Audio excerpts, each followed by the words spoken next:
Can I get a sound check? May I please get a sound check in the chat?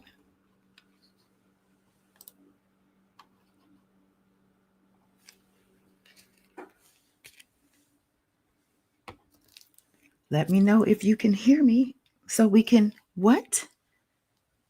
Get this party started, baby. Okay, well, Wayne, you on time today. Not bad, not bad.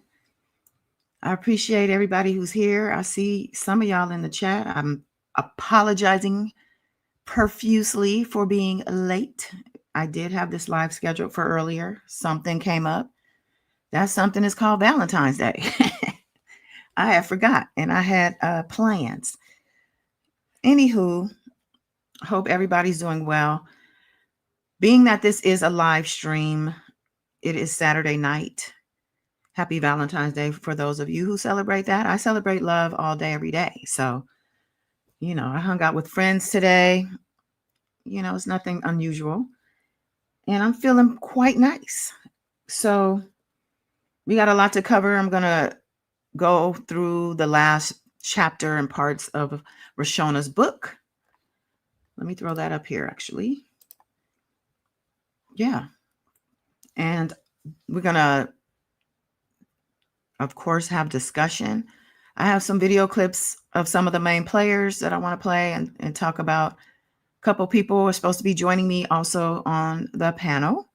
So I will be dropping the link for that as well. But yeah, in the meantime and in between time, don't go nowhere, child, because I got to let, the algorithm do its thing. And so we typically just play a little bit of music, get the vibe up, let the clock wind down. So get your snack, whatever it is you want to do, child. Your glass of wine. Get comfortable. You here? Come in the chat. Say what's up. Let me know you're here. If you're in the replay, vibe with us. Or fast forward ahead. It's up to you. I'll be back in a minute.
Yo,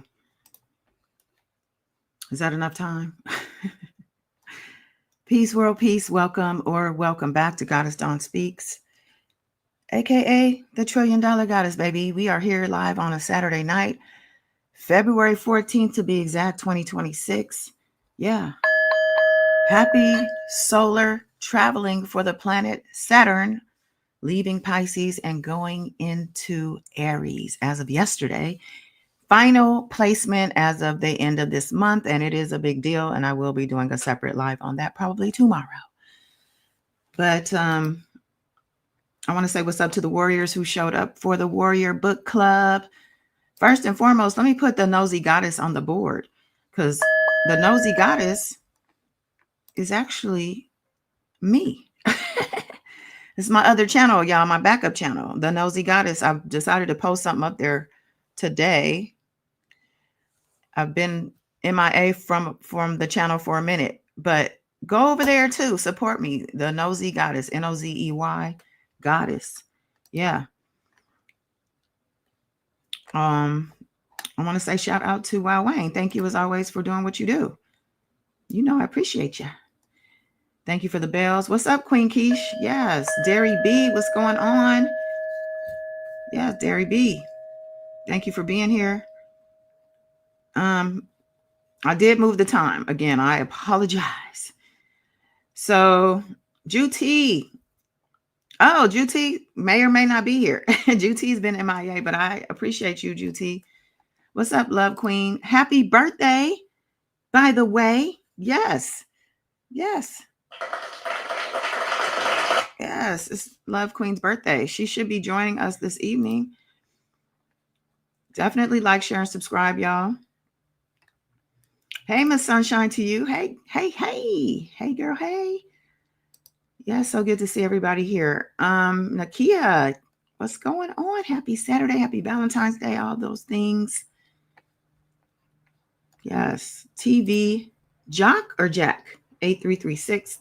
What's going on? Thank you for the sound check. Annabella, yes, thank you.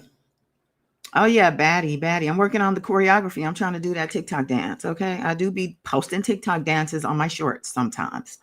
You can go check me out. All right. And on TikTok, of course. Goddess Dawn to you. The number 2, the letter U. See you over there. All right, y'all. So, well, to start things off, I guess I can say we made it. Yeah. And the kids are happy. The kids want to be done with this. No, I'm kidding.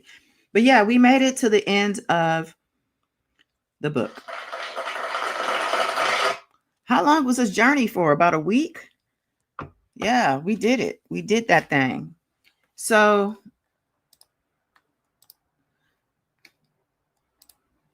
definitely giving Reshona her props.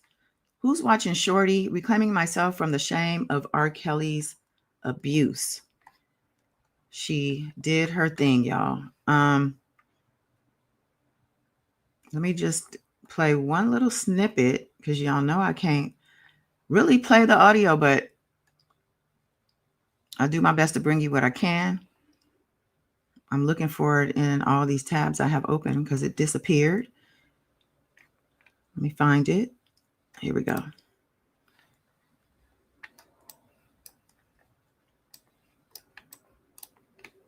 Come on over.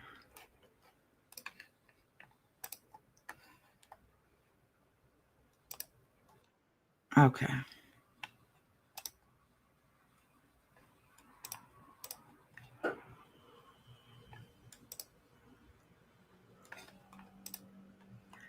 All right, let's get started, y'all. Chapter 15, Grace Note. Dear beautiful soul, it's you. It's always been you. You were the girl with saucers for eyes, and the world was a buffet spread out in front of you. You were the girl who spit rhymes and played basketball with all you had. You loved your parents, and especially your baby brother. You loved going to church. You were a friend. Rashana Landfair, don't believe yourself not to be good enough. Okay, so this particular part of the book, chapter 15, Grace Note, I think I mentioned is a 6-minute, 33-second listen on the audiobook. So it's a very short chapter. And as you heard, it is pretty much a letter to Rashana Landfair. I think from Rashana Landfair. She wasn't really clear on who the letter came from. She didn't say from so-and-so or love so-and-so. But I do believe it's like to her younger self, which makes sense, right? Because that's really who we're dealing with for majority of the book. Young Reshona. You know, he met her when she was a part of the For the Cause group. That's her at the bottom of the screen on the picture. And She was super young. This is her in front with the printed blouse with her cousins. Now I'm wondering, is that cousin behind her the one they say looked enough like her where people sometimes got them mixed up? Obviously, there's a height difference because they used to call Rashana Shorty. I think some people still do because that's why the book is called Who's Watching Shorty? She probably heard that a lot. Who's watching Shorty? Like Shorty's just hanging out in the studio. Who's watching Shorty? Right?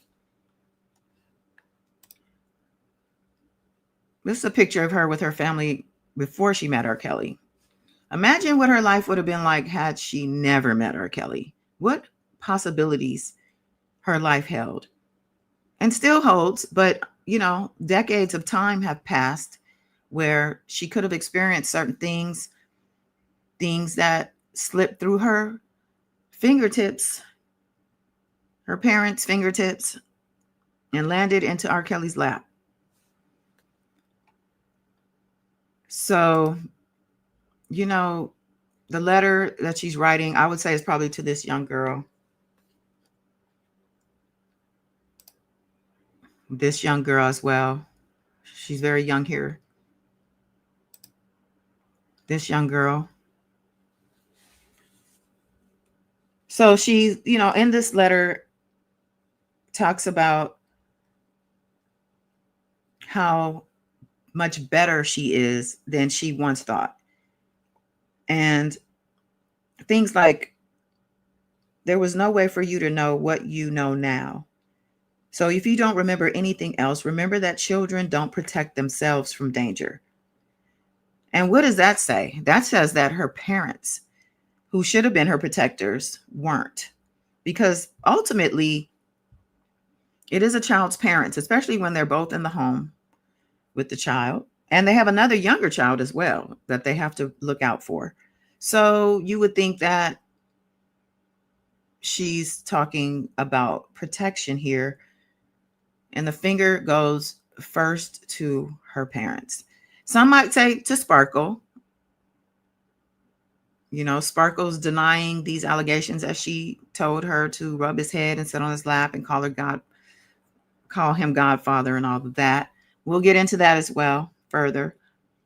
But the parents, right? The parents are, I think, the ultimate point of responsibility, of course, outside of Robert Sylvester Kelly, the perpetrator. Good to have you, Juti. Glad you're able to stay up. Hello.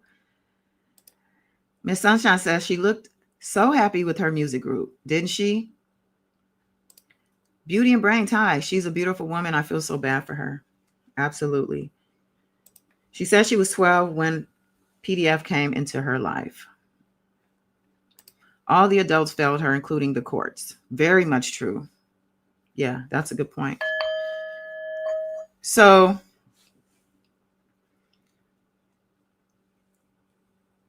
she goes on in this letter. Hey, Trav. What's up? Happy Valentine's Day, everybody. Again. So we're talking about the last chapter in Rashana Landfair's book, chapter 15, which she calls Grace Note. It's a grace note, a note of grace. She's telling herself, or the letter to her is saying here, things like, you're so much more fearfully and wonderfully made, for ashes is your new reality. You're a grown woman now, a woman older than your mother and your aunt when you were a teenager. And now that you're here, you realize you never allowed yourself to imagine your life after it felt too scary, because so much of your life was his life. And you were afraid you would never have your happily ever after with him. So you just wouldn't let yourself think that far. And that's kind of deep too. It's kind of like, I wouldn't let myself dream of a bigger life or a life after a certain point, because I can't see myself being with him. So I'm just going to hold on to these moments that we have.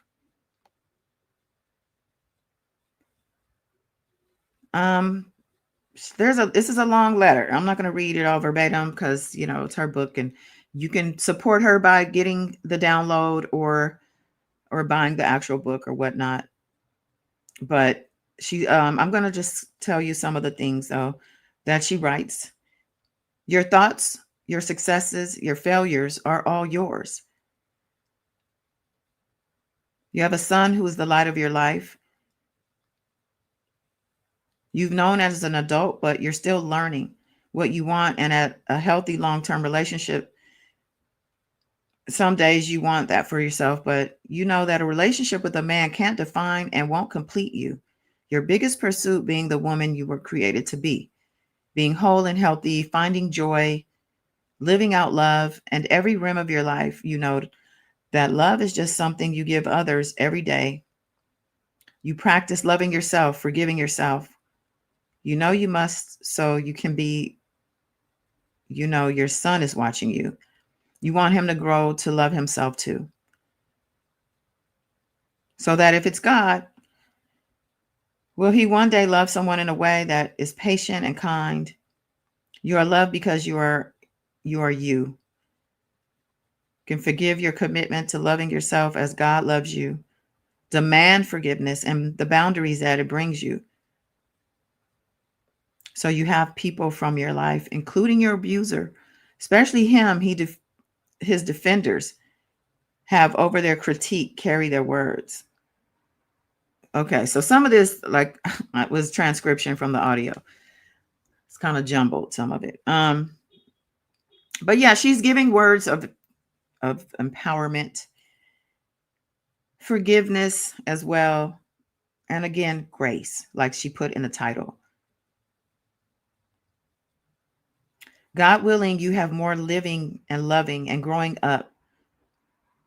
So go live your truth and walk in your life. Embrace this next chapter in your journey with anticipation that God will plant seeds in the fertile soil of your heart. Love you times infinity. She's telling herself, I believe she loves herself. Beauty and Brains. I hope she gets the therapy and also has a group one with her mom. Yeah, her mom definitely needs it. Anagati, one, welcome. It takes a lot of courage to admit to these deplorable acts. I remember being a teen when the tape was leaked. I have so much more compassion for her as a woman. Wow, that's a big statement. Is her mom remorseful now? That's a good question. I would love to see her in an interview, the mom, an honest interview. Hey, Lon. So if Sparkle would have kept her mouth shut, everything would have been fine. I'm not understanding. I don't know. I mean, he may have made his way to the family without Sparkle, but Sparkle was the introduction to the family, including Reshona. So I don't know. We don't know if what would have happened, Me Too and her brother. Yeah, definitely welcome all new subscribers. Yeah, bless the warrior fund. $1 each would be great. Hey, Michelle. Okay. Hope all is well. Happy Valentine's Day, love. The tape. Oh, I see. The tape would have still gotten out. It would have still gotten out. I believe so. And it actually, that's part of some of the still confusion, which I'm going to play when I start playing these video clips. I have a video clip of me 3 years ago talking about the trial. Daryl McDavid was fighting the chain of custody of the tape. Okay, so we're going to talk about that. Thank you, Miss Michelle. All right. So she ends the official chapter with I love you. I love you times infinity, right? She then goes on and she has an epilogue. The epilogue is called Scars of Gold. In this epilogue, she talks about a friend who suggested that she listen to a sermon that one of the preachers at her church gave for her church observance of Denim Day, an international recognized part of S Assault Awareness Month, April solidarity with survivors of S violence. Now, she said she didn't really want to. She heard too many folks say the wrong thing about sexual violence and didn't want to hear someone talk out the side of their face, she said from the pulpit. She said her friend didn't push it, but she did share some sermon notes with her. Her friend had only written down 3 sentences. Restoration doesn't necessarily mean that something will be the same when we're restored. We may be made new and better, but not the same as we were before our cracks are filled with gold. The last sentence made her eyes shiny with tears. Our what did she say? Ours are filled with gold, yes, scarred from the experience she shared and many more that she refused to immortalize in this book. And bam, there it is. Many more that she refused to immortalize in the book. And that explains why she didn't tell everything, because I was even one to criticize the fact that she didn't pull back all the layers. She didn't give us everything that we kind of know of, that some of the things that we didn't get that from her. She's saying she didn't want to immortalize it in the book, and that's her right. She says she'd been broken and her wounds had and blood looked different. The wounds that had blood looked different, she said. Maybe she sounded different than she did before. Perhaps she would have been different than if these things had never happened to her. She definitely would have been different. There's no perhaps about it. But she said because she's a child of God, her wounds have healed and most beautiful and in the most beautiful and unexpected ways. She has scars of gold.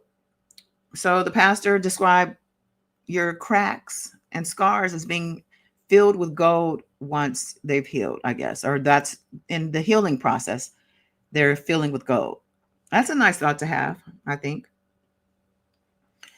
Following that, I think she also had a acknowledgement, and then she also had let's see, what is it called? An afterword. And so she gives some information in the acknowledgements for people, excuse me, to be able to get, help if they are experiencing abuse. And she gives some resources. There's actually a PDF that's included with the audiobook that has a whole list of resources there. In her acknowledgments, she, credits, of course, her publisher, the woman who assisted her with writing the book, Erica Simone Turnip is her name. Jeanette Dixon, Drew Dixon, who wrote the foreword, Sean Chapman, who is she says Sean Chapman and the Legacy Lit team. So that's the publishing house she went through. All right. So yeah, we did that. It's done. We completed the book, y'all. Hey, Unc, 11:05 p.m. in Charlotte. All right. You 3 hours ahead. I'm 8:05 on the West Coast here. Lon, this reading by Goddess has definitely made me go back in time and brush up on some things. Okay, so did I. And actually things were showing up on my timeline. I'm like, oh, damn. So some of these things we're going to kind of play, I'm going to play some clips. I'm going to drop the link. Cam, I hope people stop bashing and start taking the time to thank her. And the family was preyed on since she was 12. Yeah, people need to listen because things like this happen often. This is just her story. Exactly. This is her story. But it does happen often. A lot of people have these stories. People listening have the story in their, past, as well as some people even here in the chat. Making sure I'm not missing. Love Queen, you got to be a cold-hearted, soulless mom. I got to carry a child and give her up to R. Kelly. Oof. Oof. Okay, let me drop this link, child. Anybody want to come chat? Come on up. Long as you, not going to do something vile. I had some crazy thing happen one time. If Miss Della comes on tonight, yeah, she going to remember that. We got mooned, y'all. I let a stranger up here. So, You want to send something for Valentine's Day? What you talking? Where's the Cash App? Where's the Cash App link? Other than that, I don't have a P.O. box. Oh, Beauty and Brains. Jim DeRogatis seemed like the only other one really concerned and knew R. Kelly was a problem, and he was white. Oh man, Jim DeRogatis made it his mission. Once he saw that tape, I think he had already been hearing things and already been like reporting things. So I believe that's why he was targeted for the tape in the first place. You know what I'm saying?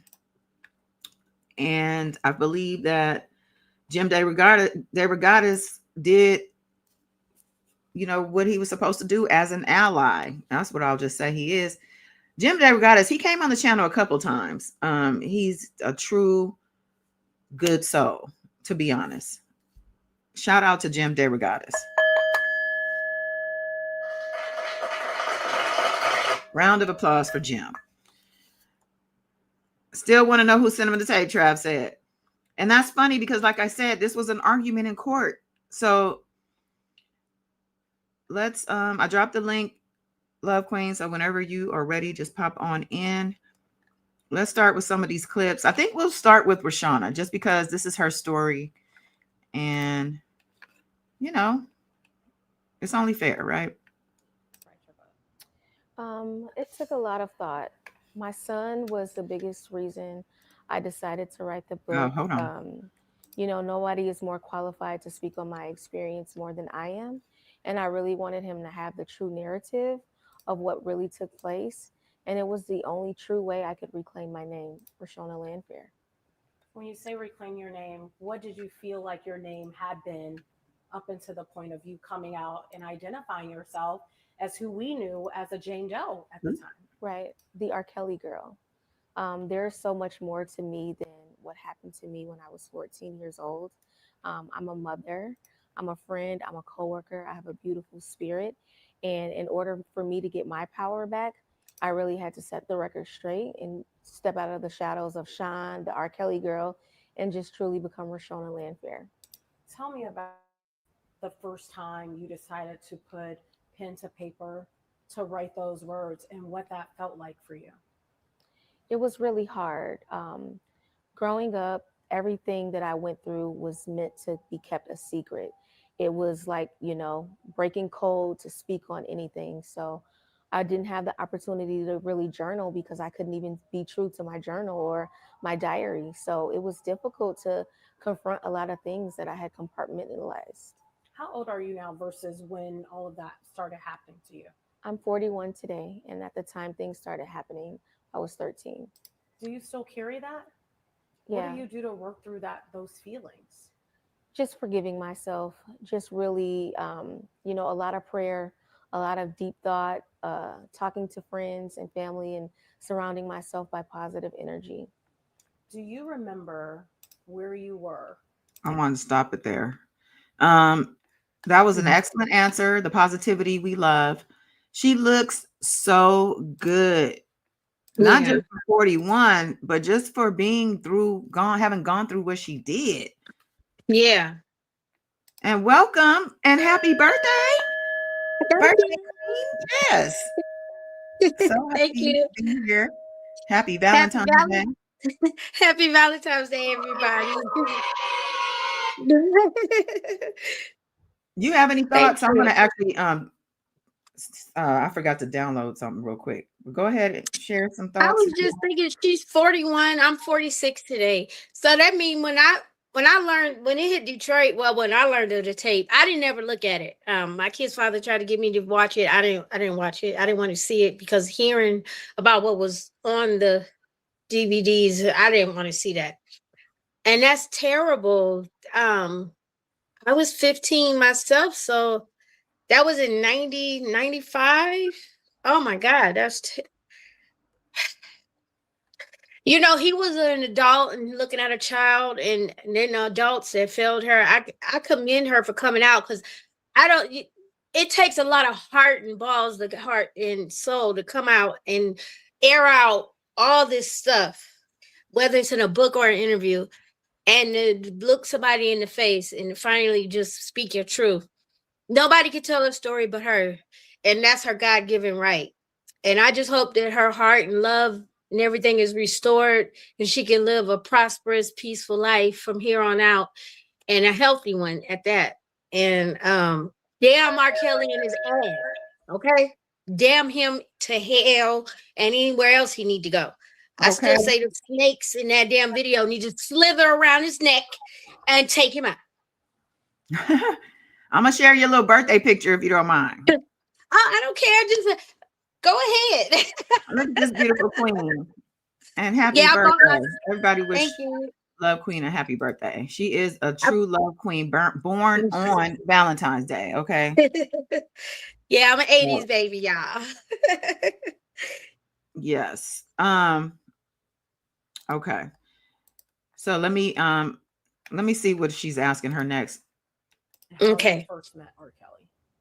Yes, I first met him at one of our shows. He came to like a church show, and I was mesmerized. Because you wanted to be a singer, a star. What were your aspirations? I was in a singing group at the time, very popular overseas. We did a lot of great work. We had a lot of cover songs. So, you know, Robert and I had a lot in common. He played basketball at the time. We were all at like the peak of our careers. He was a rising star. So I was, you know, really excited to meet him. When did you realize, after all of the abuse that you endured at the hands of R. Kelly, that you were put on public display by way of a video? When did you realize your face was shown and people around the city of Chicago had seen this tape of you? I was about 17 years old. I was devastated when I found out. I was very scared. I did not want that person to be me. Did that change your childhood, your upbringing at 17, based on this video being out there? And then if it did, how did it change everything? It changed my life overall, even today as a 41-year-old woman. It started at a very young age, but it still carries with me today. And it was really hard during that time because I was a child. So being bullied and being laughed at and being made a mockery, you know, was more difficult. But I'm here and I can speak clearly today because I'm fully developed mentally and I know how to accept those words. Whoever did her media training did an excellent job. Yeah, she's very well spoken. Yes, very poised. Here's another clip here. Let's start with present day. Who is Reshona today? Reshona, who do you want to be known as today? I want to be known as a mother, a human being, a great friend, a woman of God. Like I have been kind of labeled in the shadows of Robert, and I am just here. I'm present today, and I'm just trying to reclaim my name and my voice. Who do you not want to be known as? The R. Kelly girl who was in the sex tape. Yeah. As you make your way around Chicago, is that how you feel people view you? That's how people view me. Yeah. I hear this whispers and the snickers all the time. You know, there's no professional setting I can step into and not have to worry about, you know, who that is. There's no social setting or relationship that I can enter without, you know, that same commentary. So I'm just here as a person who is stepping outside of that stigmatism. How does that make you feel that's how people are whispering about you, speaking about you? And well, it used to be offensive. It used to be hurtful and embarrassing. But now I am here to take ownership of that girl who I am, who I was then and who I am now. Yeah. Why now? Why did you want to write this book now, which just came out yesterday, Thursday? Yes. There would have never been a good time. Honestly, there would have never been a good time. But this was the only true way I could reclaim my name and, you know, step out of that shadow of, again, what people are saying and how they're viewing me, to really just put all the whispers to rest and the disrespect. Yeah. You feel disrespected. I have been disrespected. Yeah. When was the last time that you felt disrespected? This morning. Oh, this morning. You know, people don't look at me in the sex tape as a 14-year-old girl who was having that action being done to me by someone who was 18 years older than me. They blame me for his sexual fetishes and things like that. So again, you know, it's really frustrating, but I'm just letting it roll off, and I'm happy to be able to not feel bullied anymore and to just be able to stand up for myself. You said you felt disrespected this morning. In what way? Just social media, the things that people are saying, you know, I'm getting death threats, all of the things. And again, this was something that happened to me when I was 14, a lifestyle that I grew into, not something I asked for. Yeah. So a lot of it is on social media. You've been disrespected recently in person? No, not in person. Thank Okay. God. You know, Yeah. I haven't been disrespected in person. How horrible to have that life of just constant disrespect. She's always disrespected. Hey, Miss Della. Miss Della's here. Hello. Can you hear me? Yes. Yes, ma'am. Hello. Hello. Baby How Yoda. are I forgot how to sign on. It's been so damn long. Baby Yoda. Yes. Happy Valentine's Day. Happy Saturday. All Yes. that. It's Kim's birthday, so we're celebrating. Happy birthday. Thank you. Happy Valentine's Day. I love you. You muted yourself again or something. She'll be back. Okay, come back. Yeah, she'll be back. Baby Yoda be back. She be having her 5 devices. She's back. She already I'm back. Okay. So yeah, we're celebrating Kim's birthday. We're celebrating my 7 years on YouTube. Yes. 7 years. Hey, and I it's left her crazy. bell in the room. It's in the crazy room. that it's full circle with Reshona, because of course I started with R. Kelly and the Surviving series. And here we are, because we never heard really anything from her throughout that whole time. So for her to drop this book, like, wow. So Beauty and Brains in the chat, somebody needed to advocate for her family. Yeah, I think they tried to, but I don't, you know. You said, Love Queen, you said you believe the PDF leaked the tapes on the street. You think R. Kelly leaked the tapes? I wouldn't put it past him, because at this point, we can't put none past him. He's capable of anything. I wish I could find that video where he's running with that suitcase full of tapes, or that gym bag, or whatever that was. Oh yeah, well, they said 400 things of evidence. 400 devices. Yeah, but there was that other video where he was running across people's front lawns. He was trying to duck. Oh yeah. Yeah. I can see him doing it, being, you know, thinking that he doing something, because he got off on doing things in plain sight, if you ask me. We know he did. Anna Gotti said, something in my gut says Sparkle has been lying and knew all along. We're going to get to Sparkle in a second. Is she going to? Yeah. The government dropped the ball all the way around. If y'all ask me, it's still truly not 100% justice, because I think it should have been more people should have been prosecuted. It wasn't like all those people helped crack the case, like Cheryl Mack, Learning on Track Mammy, and her parents, Sparkle, Jim, what's his name, Daryl McDavid, and all them motherfuckers. You got the Mayweather sisters. I mean, none of them should have been given immunity, knowing that what they did to children and participated, whether it was help hiding them out or witnessing the abuse and didn't say anything, just to stick around his sorry funky ass. I hate, because we don't know if they still participating in this behavior. How do we know they're not recruiting kids and doing the same thing that he was doing? Even now that he's locked up, they're continuing on. Jeremy David ass need to be locked up too, if you ask me, as well as the rest of them. Period. That's just the way I feel. The sisters, all of them. They all need to be locked up. And we need to know what they look like today. June Brown, whatever his stem cell treatment, whatever his name is. I don't care. We need to get a good look what they look like today. And everybody need to keep their family members away from them. Run the other way. Well, for that to Because happen, if they we was definitely looking, need more they was people to come. We need more people to come forward, and we need more charges. We need like more criminal charges. yeah. Because if But they was with the bullshit then, they definitely they got away with it. We don't know what they doing now. We don't know. We do not know. hey, purple. Well, what we, we're dealing with these Epstein files, and within that, it seems like every day something new comes up to say somebody saw this in the files. Now somebody saw this person in the files. So of course, if R. Kelly had people doing this in his circle, it's definitely still happening because it's happening all over the world currently. Trafficking is a huge issue, and I don't even know how it can be tackled at this point. But let's see, Leisha. Hey, Leisha. I really want you guys to check out that Huffington Post interview with R. Kelly so you can see that a young girl didn't have a chance. R. Kelly will talk you in a circle. He wore me out. I bet he did, child.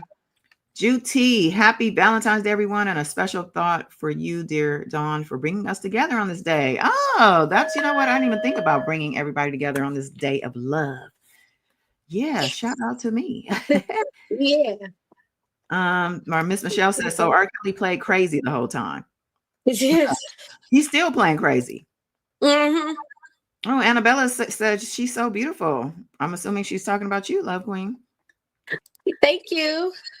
Anna Gotti, didn't Lisa Band steal the tape and gave it to someone? It was supposed to be Jim DeRogatis, the reporter. She said at the end of the tape was just the young girl. Yeah. The tape was just the young girl. Okay. He was in that tape with her because we learned from Tiffany Hawkins. She was the one standing up against the wall because she wore the wrong panties or whatever. He slapped the hell out of her and told her to stand in the corner and watch. I'm putting all your happy birthdays on the screen. Trav just had his birthday too. Thank He's you. in Aquarius season. Oh, yes. Shout out to the Aquarians. Yeah. Yes. Yes. All the birthday love. Yes, I love it. Take it all in, girl. Y'all. You come in the replay. Thank you. Beauty and Brain. She's only a few years older than me. I just turned 40 only 2 weeks ago. Oh, happy birthday. Yeah, definitely so sad to think about. If you think about that could have been you and how young you are. Well, you are still young, but that's a lot of time to have given up to a person, Yeah. And that's all she knew, she said. She said that's all she knew. Even after a while, when she got older, she was like, that's all she knew. That's sad and terrible. And you got to think, you look to your parents, like she mentioned in a book a few times that she looked to her dad or somebody to just run out of there with her and help her. And they didn't. They just, so that any little hope that she had, the parents robbed her from that by leaving her. Absolutely. You guys have some good points. Your parents are weak. You fall weak too. Juti said, you're gorgeous. Thank you. Lon, it's triggering because it's an era. It is an era, wasn't that that was a whole era. I mean, that era, I don't know. I think it was the beginning of like starting to be touching regular folks. Like, I mean, because this stuff's been going on for centuries, honestly. This stuff has been going on but it's more so a rich versus poor. Mm-hmm. It's not necessarily a race thing when it comes to trafficking. It's money. So these rich people get off on letting the world be their playground and doing whatever it is they want to do. And, Yeah, because R. Kelly came in the industry with a problem. He came in the industry with a problem already. So he fit right in into they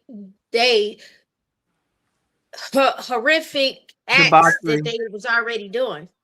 Yeah, so debauchery. I said it during our last conversations on his chapter that once he was acquitted from that first trial, he should have kissed the damn ground.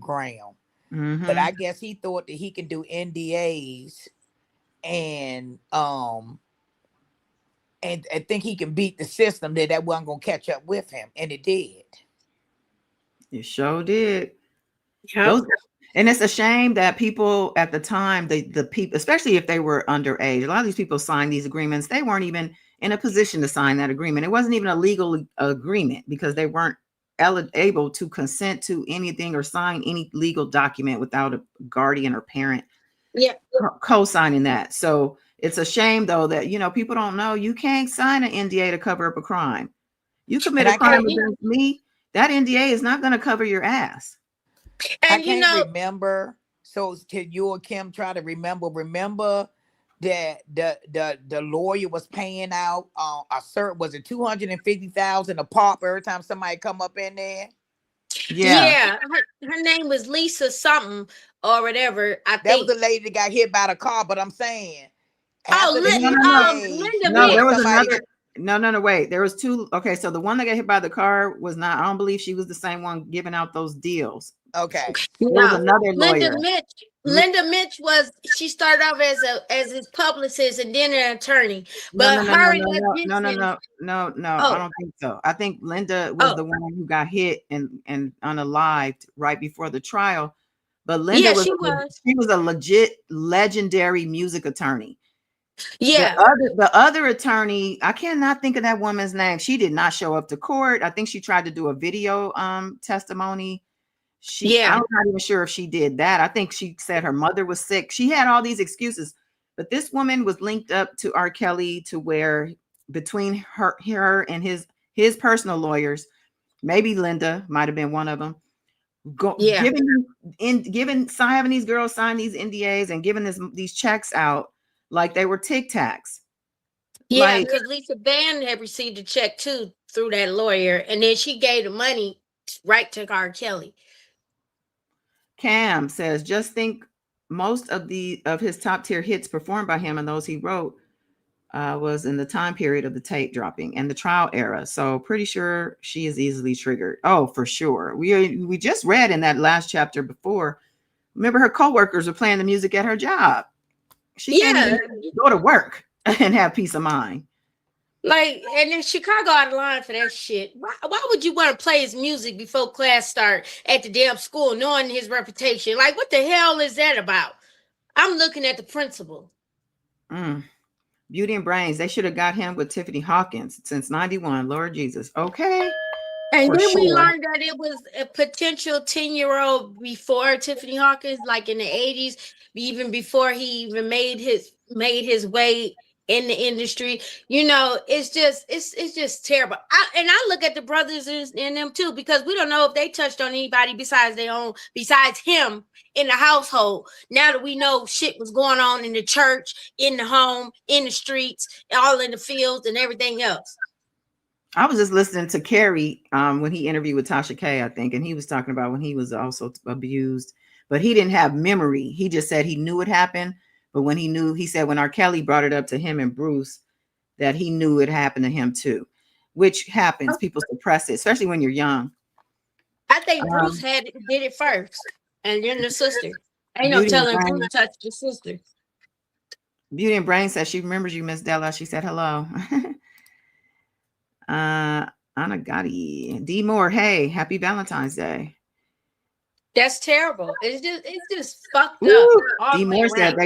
D Moore said they sold her straight up. Yep. They sold her. Yeah, because they had a round table meeting about it. If you think about it, family meeting. Missy John, I'm just curious if you have read the transcripts. Yes. Oh, from the trial? Yes, we have the transcripts. I still got it in my email. Yeah, we had somebody actually donate us those transcripts. Shout out to RK. I'll just say it's not Robert Kelly, but somebody who used to come in the chat. Oh wait, somebody saying something in the tribe. Oh, Miss Della, you was typing in the private chat, by the way, and your device is not connected to the audio, ma'am. Let's see. I'm wondering if Miss John is asking if we read the transcripts because she feels like we don't know the facts. I'm wondering why. I'm curious to know why. That's all. But Lon says, I remember when the marriage certificate came out with Aaliyah and having to argue with grown Black women about it. And here we are in 2026. Right. Why is that? Right. Yeah, we're going to play some of those little clips too. These people. Can you all hear me now? Yes. Yes, ma'am. I'm not going to touch nothing. Hello. I was trying to say hello back in the chat. Don't not log myself off. Oh Yeah. no. But I Oh. was able to at least change my picture to the baby Yoda. So I'm not gonna touch nothing. I'm just gonna sit back and listen. Okay. Okay. You good. Robin Chapman, hello. Robin says her parents should have been in jail right along with R. Kelly for allowing this to go on this long. She might need to be in jail too because she halfway lying and Sparkle too sorry, but not sorry. Okay. Yeah. I mean, Yeah. can't really be mad at what she's saying in this comment, but I do have more grace, I think, than a lot of people do have for not necessarily the parents, but for Sparkle. Because I don't know, I just kind of feel like I don't know. I just kind of believe that she didn't really just give her to him for that purpose. I felt like she was so excited about meeting him. She was trying to get on. She was trying to get her family on. She introduced not just Reshona, but her whole family to him. I don't think she thought he's going to single out my 12-year-old niece. I don't think she ever thought she would go to the studio and find her niece alone. So, okay, Beauty and Brain said Diana Copeland. Oh, Yeah. yes. And Drea Kelly too. I know she knows everything. Of course. She definitely knows everything.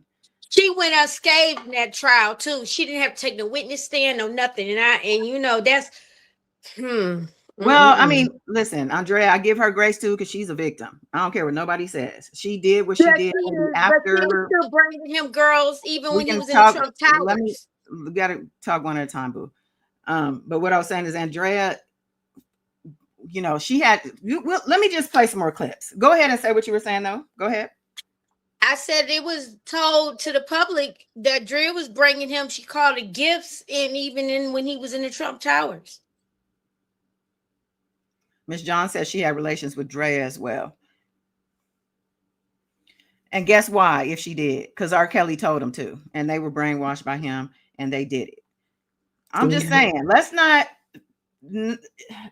act like he's not the center of all of it. Okay. Andrew. So Sparkle is 16 years older than Reshona. I think she said 18. Yeah, or was 18. 16? Or I thought it was 18, but Queen Keish, R. Kelly shouldn't be the only one in jail. Honestly, her mom should have gotten some time. Well, remember, her mom and Reshona got immunity for testifying in this last Chicago trial. So clearly, by getting immunity, they were threatened with jail time. Clearly, it was a threat. Yeah, that's true. Breeding Brains. R. Kelly was like the Black Jeffrey Epstein. He definitely came from the school of. He might probably was with all them people. They probably brought him into their fold. He was at them island parties. Come on now. That's not except for every place he lives at, he loses it. His money gone. Jeffrey Epstein had his own plane and Allen and everything else. Because he's a shitty ass person. He can't keep his stuff together because, like Reshona said, he always had somebody else looking after his stuff. He wasn't mindful enough to his own property, finances, business, probably his health too. He wasn't mindful enough because he was too busy violating people and being an asshole to everybody. And y'all know in that 2016, that Summer Jam interview, he had the crabs den in them leather pants and he kept wiggling and figgling on and was funky. And the girl couldn't even hardly do the interview because he was smelling so bad. Yeah, I remember that. Miss John, yes, the mother should be jailed as well, but she received immunity too. Yeah. Queen, that's terrible. It's sad she has to take the burden of lying on the stand to save the other girl. She was a teen. And was a teen. As a teen, you lie and are naive, and it's her mother and father's fault. Yeah, because it was the adults. R. Kelly is the common denominator, and then the rest of the adults followed, and that's terrible. Yeah, she was definitely a prisoner with her dog Buddy. Oh, poor Buddy, and then poor Buddy. Look, can we talk about Buddy for 1 second? The dog. Yeah, she got Buddy. She fell in love with him in the window, the shop window, and they fell in love with each other. And he was her trauma. He was her little emotional support. And then he started disappearing on her because he didn't want to be cooped up in that room with her. And then, she got kicked out the spot. When she finally started to move on with her life, she said the dog was just a reminder of all her trauma. So she gave him up. Mm. So she dumped all her trauma into him and then she gave him away. So I hope she gave him to someone or didn't just take him to like a shelter or something. Yeah. Juti said he definitely thought he was a stronger than the law, because for a time he was. Thank goodness that Lady Karma caught up to him and she put him where he needs to be. Mm-hmm. Oh, Susan Loggins, Trav, you're good. That's Trav, it. I feel like I know you, Trav. Did you come in the chat under a different name? Because I feel like Right. Trav know it all, baby. Yeah. Yes. Susan Loggins was the attorney who was signing the checks and getting those NDAs signed. She was the direct connect for the girls. They would give the girls her information, say, go talk to this lady. When they would threaten to sue him or whatever, or try to say, I'm gonna tell my mama, here, call this lady. Yep. Beauty and Brains is asking, hit by the car. Anybody want to talk about Linda Mensch? You could take it, Love Queen. Take it slowly and calmly. Okay. Yeah. It's terrible.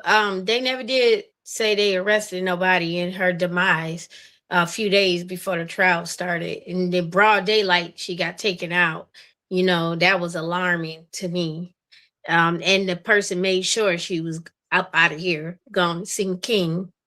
And but she was part of the ring and the camp that helped him come up with the game plan with, you act like you're dumb, illiterate, retarded, and slow and stupid in the media, and we're going to handle the rest with the fake IDs and the NDAs and the dumb letters that you're going to have them write saying that they stole something or whatever. And we're going to make the underage girls have valid IDs to make them seem like they're older so they can travel and be with you.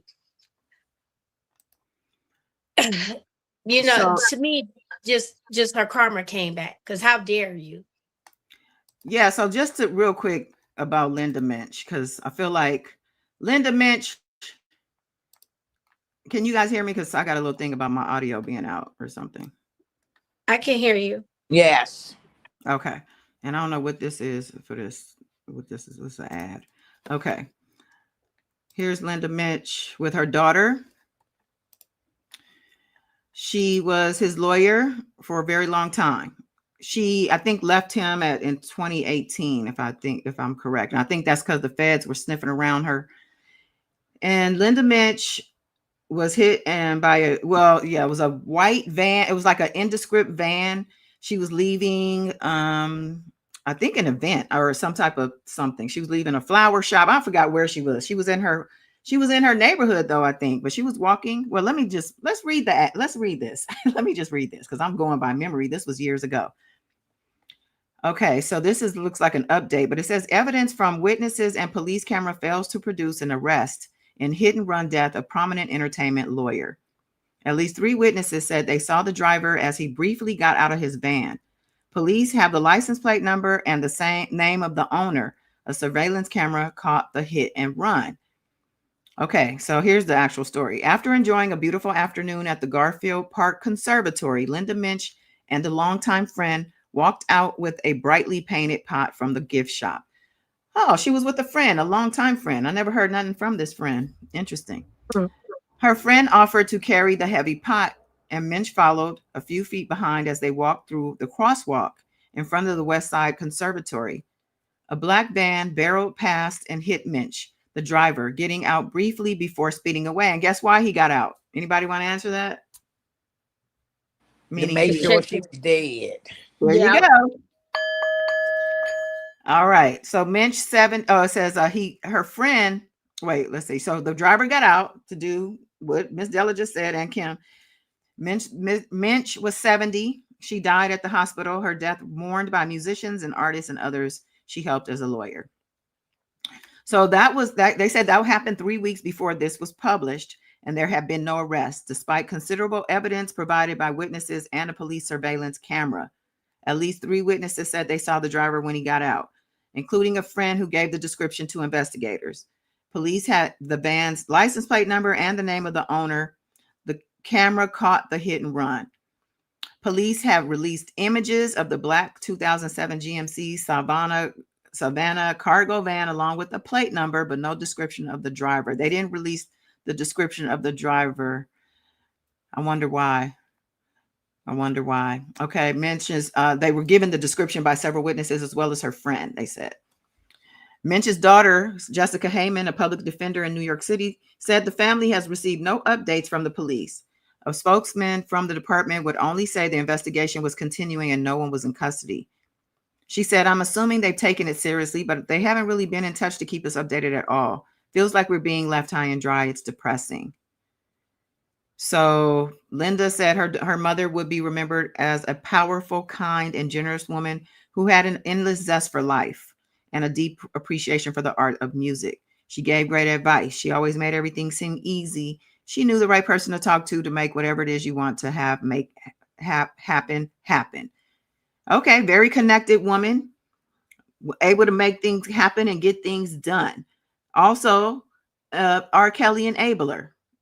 Okay, let's not get it twisted. Right, She has and a handler. She has a lot of accolades to her name, a lot of credits, and Ohio players, and she goes way back, talking early 70s. Okay. Yeah. She was hosting Grammy parties, in California back in the day. I can't even imagine all the stuff she knew. Exactly. But yeah, she got run over by this black van 2 to 3 weeks, I think, before the trial. She definitely would have been a key witness, but would she been able to, as an attorney, to testify against him? I don't know, we never know. But Unless she pulled out. Yeah, maybe she was culpable, or maybe she was saying like, you committed crime, so unless you want to go to jail. I'm pretty sure her her law license probably was gonna get pulled. Her law license, but, 2018 was a lot of his people had pulled out and quit on him. That was when the shit got real. Because I think it was 2017 was when the shit hit the fan, because he had to cancel his tour and everything. Because I was one of the people that had got the tickets and he was supposed to show up to Vegas and didn't, and he and all of that carrying on. But it's sad that she turned dirty and cruddy, when she got involved with him. That's terrible. To me, credits and all that shit go out the window once she turned for the worse. Yeah. Happy belated birthday, Michelle. Yeah, happy belated birthday. 60 is a big one. Ooh. Okay, girl. Beauty and Brains. You think Aaliyah would have finally spoken up had she been alive today? I do. I believe so. I do. Yeah. God rest her soul. Yes. Why would she entertain working with R. Kelly after all he did to her niece? Then Sparkle went on the dock crying. Her emotions are inconsistent. Sparkle was the only one who identified her from the family. Yep. That's the thing. It's two sides to this with her. Yeah. D. Moore. What if Sparkle was indebted to R. Kelly somehow, and that's why she did this? Something she would probably never tell us, but that could be. Right. You never know. With this industry, you never know. She may have been promised things. Yeah. And, he didn't keep his word. Yeah. Who was the basketball player that the wife, she had an affair with R. Kelly? They was the ones that I think that not like sponsor, but kind of financially give him a start before. You talking about it was somebody's brother-in-law or something. Yeah. It's something. And yeah, I don't know why are you asking about who the basketball player was? The wife. I was thinking because She wasn't part of the trial either. She came out with her book, you know. She had a book. Yeah. Well, the trial only covered a certain, the trial. She was probably before the time frame. Oh, okay. The Yeah. trial. She was in his very early. I think she was in his life before he even was famous. So Yeah, that's true. Yeah, you're right. Cam. Oh, she's talking to Aaliyah. I'm gonna let y'all talk. Let's see. Trav. She said that in court that R. Kelly wanted her, Andrea, and him to have a threesome. Okay. I don't remember that, but yeah, I don't doubt it. And somebody said it happened when she was an adult, as far as Reshona goes. But guess what? We don't really know that. We don't know that. We only know what they tell us. We don't know. And judging by R. Kelly's behavior, I don't see him waiting until she's an adult for them to do that. Yeah. Andrew, have y'all heard about the white DJ from South Carolina? No. What about him? What happened? What happened? Tell us. Give us the tea. Jute's disgusted. Jute's disgusted. Cam said, R.I.P. Buddy. I know. Poor Buddy. Poor Buddy. Missy Where's John. Believe? Who? Believe. Wasn't that the other dog name with Azrael and Joycelyn? That was her dog. That's her dog. Yeah. Well, that's her dog. That's where it is. Missy, do you feel there are discrepancies from what she testified and what she has been saying in recent interviews? I don't know about discrepancies, but I would say that some things that she testified to didn't come into the book.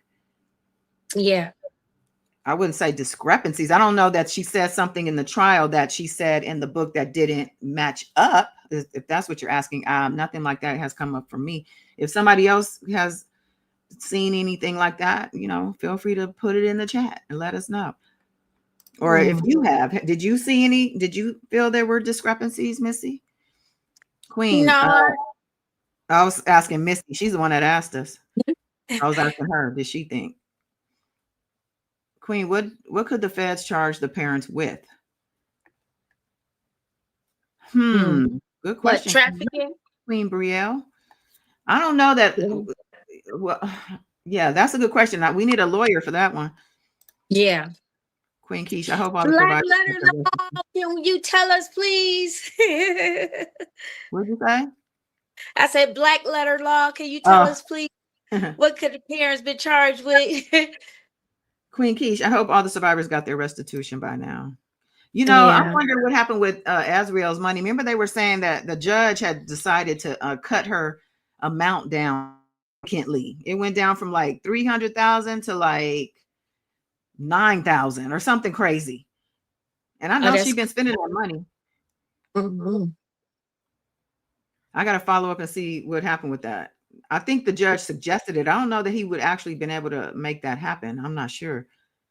Is getting royalty money from music in jail? I don't know that he's getting any money. Isn't all his money going to his victims? We don't know. If not all of it, most of it, some of it for sure. Yeah. I support her by buying the book since she was not awarded restitution. Right. Yeah. Thank you. It's so much to remember. I know. I think the unaliving of Linda and Reshona was foul play before that Illinois trial. Yeah, that happened before New York, actually. Linda's did. Yeah. Case still unsolved. She carried more evidence. He would have got 100 years if she was alive to testify. 100 years, if not more. Trab, what was the other lawyer's name that got unalived? She had a video camera that unalived, and they unalived.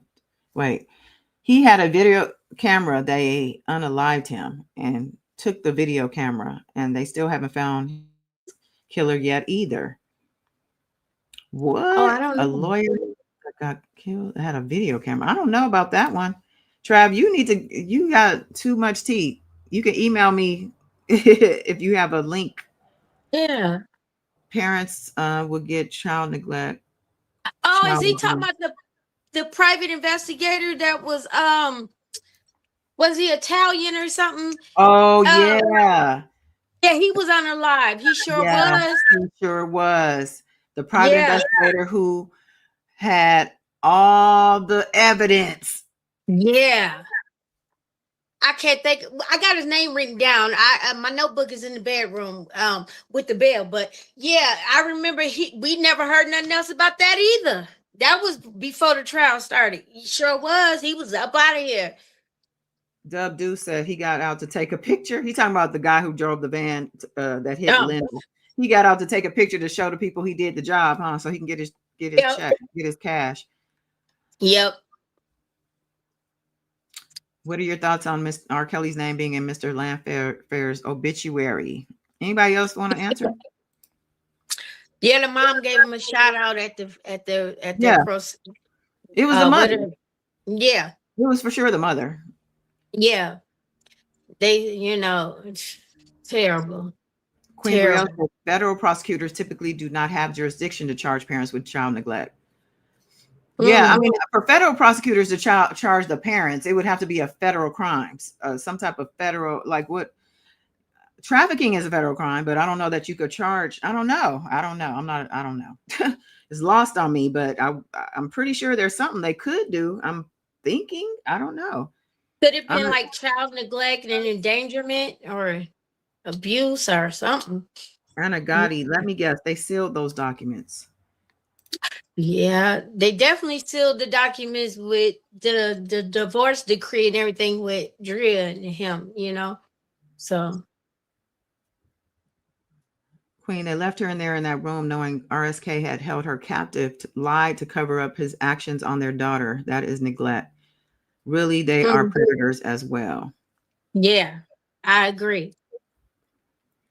Linda Mensch will never be solved, and I don't know why it's swept under the rug. We know why. Yeah, she said they shouldn't have gotten immunity. If they didn't get immunity, they wouldn't have testified. They needed her for the trial. Yeah. Yep. I don't know any father that could see a video of someone taking advantage of their daughter and continue to work with the person. Yeah, that right there is for sure. I agree. And he cried when playing drums, Yeah. knowing what the hell happened. Yeah, he played guitar, but yeah, he definitely saw that videotape. And in the judge's chamber is the rumor, and back in 2008 or before 2001. Yeah. It wasn't even in 2008. It was before that because he was indicted in 01, 02, right? 01. Yeah. So at some point between 01 and the trial, the daddy saw the tape. Oh my God, Trav done figured out the dang puzzle. Hold on, let me see. Craig Hodges, Chicago Bulls. That's the basketball player. Yes. And he was related to who? Or somebody. He was related to somebody, wasn't he? He sure was. Was it Demetrius Smith? I think so. I believe so. I think his sister was married. Demetrius' sister was married to Craig. Yep. And then R. Kelly slept with his sister. Yeah. And that's the sister that made R. Kelly get in the bathtub because he had crabs and he wouldn't wash himself. Oh, nasty. Ugh.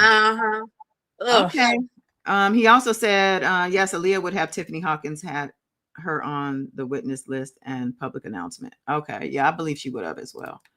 A public announcement should have been indicted too. Andrew, are you also Trav? Because both of y'all have all the answers here. Andrew. It sounds like Andrew.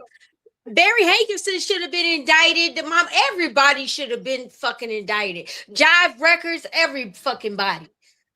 Queen Key said, how Aaliyah mom was not made to testify if she got immunity. The trial was weird. And why her mom wasn't made to testify, she did know about the marriage and annulled it. Yep. Facts. I don't know. Demetrius Smith's sister, Carlita. Good job, Yeah. Andrew. Too bad I can't. There was a time I would give out Cash App for that. You win. Shout out to Andrew. Andrew got it. DJ Kid, yes. DJ Kid. Trav. Sound familiar? An adult on the stand when the threesome happened. Oh, yeah. She said it on the stand. Okay. Brain said, are you an attorney, Miss Beauty and Brains? But she said she would charge them as accessories to the crimes. You know what? That's actually smart. Accessory. Okay. Joycelyn is still with him, Lon said. I hope she's still with us. I'll just say that. Yeah, how do we know if she's alive and well? And Somebody tell us the private investigator's name. I know y'all know this, Trav or Andrew. I'm about to go pull out the books, blow the dust off. I don't want to hear nothing about that notebook until you have it open to the information. Okay. Be next live, y'all. I'm gonna have it, flipping it. Hey, Dub Deuce. Juti, child endangerment, child abandonment. There has to be something. Those parents, they failed. Yeah. Okay, Trav already done told us. Jack Palladino. That was the private investigator. That's it. So Beauty and Brains, if you Google Jack Palladino and R. Kelly, because I think Jack Palladino was actually working with somebody on R. Kelly's team. Who was it? Was it Daryl McDavid? Yep. Yeah. Yep. Because they had around. If you Google, if you Google his name with, plus R. Kelly or whatever, you'll see what happened to him. Murder, unalived on the streets. Yep. Cold-blooded. On the streets. What's sad, the same exact thing was going on in my community around my teenage years. No one said anything. Yeah, I think a lot of us, either experienced or closely experienced by proximity because other people, Yeah, many parents argued they were groomed by R. Kelly's fame or believed their daughters were in a legitimate romantic relationship, making it difficult to prove the criminal intent required for Fed charges. That's actually an excellent point too. There's a very thin line when it comes to being a parent and a child being groomed and assaulted by a predator in or outside of the family when the parents are given a different face. They're shown, usually, not always. Sometimes the parents know, there's a story out now about this pastor and it's not even a stepchild. It's like a cousin. I don't know. It's a weird story. But anyway, plain to me that the man did something to the boy, but it's a story. I might have to come with that story. It's a lot of layers to it, but it's crazy. Yeah. Queen Key says so many players. Why people around R. Kelly go missing or deceased? Because he's diabolical like that. And his karma goes deeper than we will ever know. Queen Key said we named about 40 names. Enabled her. Kelly. I can't remember everyone. Thanks, Andrew. Juti, yes, but if your child is 13 and the man is 31, oh yeah, that's a whole different, that's a bigger line there. That's yeah, parental advisory. Okay, we done lost. Let me play because Queen Keish wanted to see some of this Joy Reid show interview. So I'm gonna play a little bit of this and then we're gonna move on to Sparkle.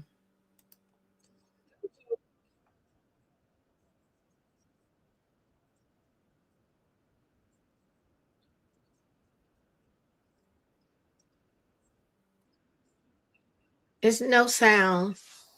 Yes. Hold on. Okay. Now it wants to freeze up on me.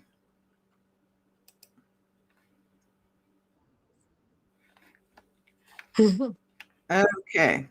I lost that one for some reason, but can you hear? Okay. So you can hear me though, right?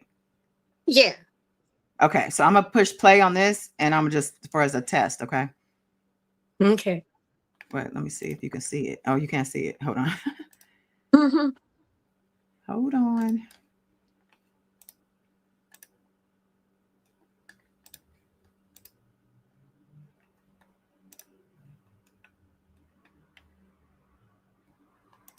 How did you hook up with R. Kelly? Did you hear that? Yeah. What'd you hear just to test it? How did you hook up with R. Kelly? Excellent. Thank you. You're welcome. Okay. As far as recording artists, let's start there. Yeah, let's start there. Right. Okay.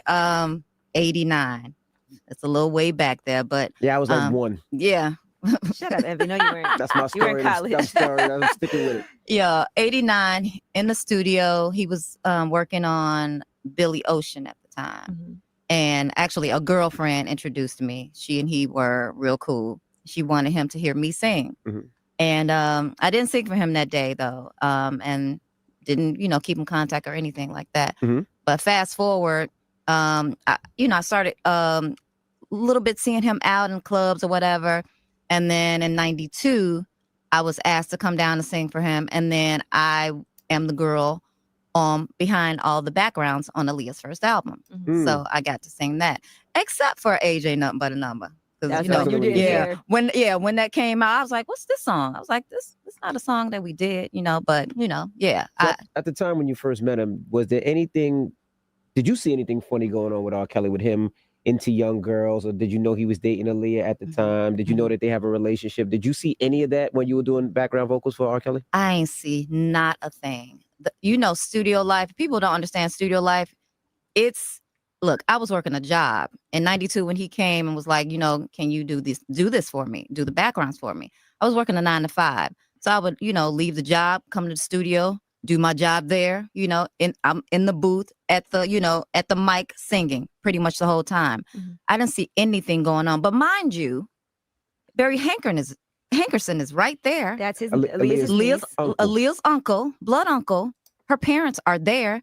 Who's thinking to be looking for anything? Mm-hmm. You know what I mean? Mm-hmm. So I wasn't thinking about anything outside that's going on. You know what I mean? So no, I didn't see nothing at all. Watching the docuseries, you see that he really did keep people separated. Oh yeah, that's what he does. He doesn't like for you to fraternize with each other. Like he had other artists, other than myself. Although I'm the only one that came out, he didn't want us talking to each other. Mm-hmm. You know what I'm saying? We couldn't fraternize. He didn't want me speaking to anybody because he was like, "You're here. You have to act like you're here." You know what I mean? And you said you would try to speak to people and they wouldn't even respond. I was like, "What's going on?" I was like, "That ain't me. I'm not that chick. I'm gonna speak to you. Mm-hmm. I won't if I don't want to, but I'm gonna speak to you." And I tried to stick it to him a few times because I'm like, dude, whatever. I'm finna speak to these people. Mm-hmm. Have these people around me, and I can't say, "Hey, like, Mm-hmm. come on, y'all." We've seen Aaliyah's mother make a statement and say that what people are saying happened, didn't happen, and that it's a lot of lies in the docuseries. How do you respond to something like that? Well, I mean, I don't know her story. You know one what I of mean? your best friends actually said they actually seen it, if I remember. Yeah. On the documentary. Actually, she's an actual girl that I met while working on Aaliyah's album. Mm-hmm. I didn't even know her then. I met her there. You know what I mean? What's her name? I don't want to disrespect her. I just don't remember her name. Javante. She's one of the girls who was like Aaliyah's posse, so to speak, or her background. Mm-hmm. They were called Second Chapter. It was 3 girls. And they were in the studio at all times. Let's talk about that real quick. Second Chapter, Aaliyah's backup group. You know good and well, R. Kelly, it wasn't just Aaliyah. Javante told us, right? Javante Cunningham was very open about what happened with Aaliyah and her group mates. Didn't she say? Or am I wrong? No, she spoke about it in the docuseries. Yeah. Okay. And she also was on different channels and stuff speaking up on it. Yeah. I'm gonna have to go back and look at this interview. I totally didn't remember none of that Sparkle said. And her ex-husband, Trav, says saw R. Kelly and Aaliyah. Mm-hmm. Sure did. Okay, so let's see what else she says. On the album, one of the girls is rapping on you. You can hear it all through, Aaliyah's first album. Mm-hmm. Yeah. Now, for yourself, was R. Kelly ever strange to you? Like, did he ever come on to you? Robert, of course, he liked me. He's a handsome guy, but I didn't want to mix match those lines, so to speak. You know what I mean? I'm there to do a job. Mm-hmm. I'm there to get my career on thereafter the Aaliyah situation. From 92 to 96, I had no real interaction with him at all. So what do y'all think about that? She's saying no. We never had no sexual engagement or interactions because I wasn't trying to do that. Didn't she mention about when her parents or somebody came to see R. Kelly? he said something disrespectful as they walked out, or however, especially when they did the one music video, and she said she came with coffee and she was hey, hey, hey, hey, and nobody would speak to her on the set or whatever. I don't know. I might have got it mixed up. I don't know. Okay, well, so I don't believe her on this, only because what we know of R. Kelly, you're not telling him anything. It's not about what you want. It's not about the fact that you think you just there to do music. Don't you think everybody he did this to was just there to do music? I don't believe it. I think she's just covering up for herself. I believe she's embarrassed. She does not want anyone to know. Baby Yoda said it, so many lives. So Baby Yoda, you gave up on being on the panel. So many lives impacted. Queen Key said nobody had their parents around. Andrew said Javante and Tiffany Hawkins were both members. Okay. Yeah. Check. Yeah. Second chapter. Where was Javante and Tiffany's parents? Nobody asked that. Queen said. But y'all remember when the one YouTuber said that he remembered when Tiffany Hawkins went missing in the neighborhood for like 2 weeks, look for her, and she was upstairs and where it was tracks or trap studios or however it was above the record store, and he remembered that and carrying on, and it was the sister that introduced Tiffany Hawkins to him, however. But yeah. I think Sparkle wanted to save face and not make it seem like it was what it was, like you said, and it put her in a bad light too, if you ask me. Queen Brielle says, seems like people in Chicago didn't give a damn about their children. Anybody in Chicago want to step up on that one? Because it's what it's looking like. Let's see. Queen said she never heard a second chapter. Well, yeah, thanks to R. Kelly. Trav said that's a lie. I don't know why she keep lying. He had everyone. Exactly, Queen. Lon said, huge Aaliyah fan. We would be the same age if she was alive. Oh, same. Wouldn't have been the same age, but definitely a huge fan. Queen, she's not immune for us to take advantage of. Yeah, that's what I'm saying. Like, what made her so special? I don't think so. Right. And that's why he was so mad she was messing around with that guy, because she didn't want him to know she had that boyfriend. She said because he didn't like the guy or whatever, but it was just because he was being possessive. Yeah, he didn't like you to be involved. He didn't want you in no relationship with nobody because he wanted to have you all to himself to be able to do what he wanted to do. Beauty and Brain said Tiffany said she was always out and about and her mom was never looking for her. Yeah. Cam said it's not the whole city. I think it could be said for every major, especially major city, probably even more so in the little small towns in the rural areas, that it's a lot of neglect going on as far as parents go. Yeah.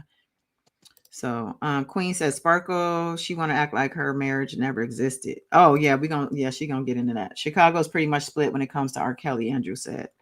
Okay, I'm gonna play a little more of this. So I don't know anything that was going on. I didn't go on no tours with him. I didn't do any of that. But, in 96, I was, asked to come back and do some more backgrounds for him, I thought. And 2 songs in, he was like, yo, he came in the booth, yo, we gonna work on your stuff now. You know what I mean? And then after that, working on my stuff, then I introduced the family. Right. So you never had a relationship with R. Kelly? No. That type of relationship? No. And we had a business, time, but me and Robert were real tight. We're really cool, like family. I thought so. Right. And at that time, the marriage to Aaliyah had happened, but you thought it was all a hoax. Yeah. Like who's thinking a 15-year-old is gonna marry? Like your mama and daddy are there. Right. Your uncle is there. And so was your sister and your brother-in-law was there. But my thing is, she's what was I gonna say? You said in 96. I was 16. I had heard about the tape when I was 15. Between 14 and 15. Well, let's stay on Aaliyah, because they're talking about Aaliyah and the marriage. And she's saying she does not believe, she didn't believe it. She thought it was a hoax, but she said, so she was close around proximity to Aaliyah when she was around R. Kelly because she was the backup singer. I don't believe her. I do Right. not believe she didn't have no idea that he was messing around with Aaliyah. Being as close as she was in the studio, she also knew people in the business around him, and she heard things, and she, Yep. Who's even thinking that? Like, did you think that was real? At the time, I remember at that time, before I- the internet right back before then, the so- license even Yeah, showed up. I remember Like, at that time I did think it was fake. I yeah, thought it was come fake. on. And there was a rumor, and they kind of played into it, like Exactly. they showed in the but documentary. Robert does that. Like, even prior to my album coming out, we're at the McDonald's called Rock and Roll McDonald's in Chicago that we used to hang out at. He hung out at a lot. Which I don't get a grown ass man hanging out at yeah. McDonald's with high school kids. You but go know, ahead. and these two girls came, oh, R. Kelly, R. Kelly, R. Kelly. And then they stood back, oh, is that your girlfriend? And he was like, yeah. And I was like, tapped on. I was like, and don't be saying that shit to them. I was Right. like, I don't want nobody thinking that we like that. You know what I mean? And he was like, no. See, this will make them, buy your records. If I'm your, if they think I'm your guy. Like you And do I'm- a song like yeah, Be Careful, so, and you put the video out so together. It's more interesting. Yeah, he does those type of things. So, even with the Aaliyah thing, the hoax thing. Yeah. When did you realize that he was into young girls? When did that finally surface that you realized, like, damn, he really likes young girls? I didn't realize that until the tape surfaced. Until you seen the tape. So the tape So surfaced. you had no clue, no idea what was going on until that tape. Wait a minute. Okay. Didn't in the book before the tape came out, the rumors about them messing around in the studio supposedly drove her to go to CPS on them. Yep. Prior to the tape, right? Isn't that what Reshona said in the book? Yeah, because even Sparkle said in one of the interviews, somebody had told her, like, yo, your niece in the studio, parents not around, need to come check in. It ain't looking good. So she And lying. said how yeah. Mm-hmm. Beauty and Brain said everyone was vying for RK's attention. Yuck. Trav said, come on, Sparkle. Right, and she hanging out at the McDonald's with this nigga. Queen said, at least Aaliyah was grown when she was with Damon Dash, like 21, right? I don't know. I mean, I guess so. She supposedly was with Jay-Z before that. Cam said 2 years before the tape came out. So she's lying. Michelle said, I don't believe that. Yeah. Yeah. Okay, so I caught her a couple lies already 6 minutes into this interview, okay? Right. Or at least into this clip. All right. It came out. Yeah. No idea. And you know what? I wish I had have known before introducing my family. Like, I introduced my entire family. We're a musical family. Mm-hmm.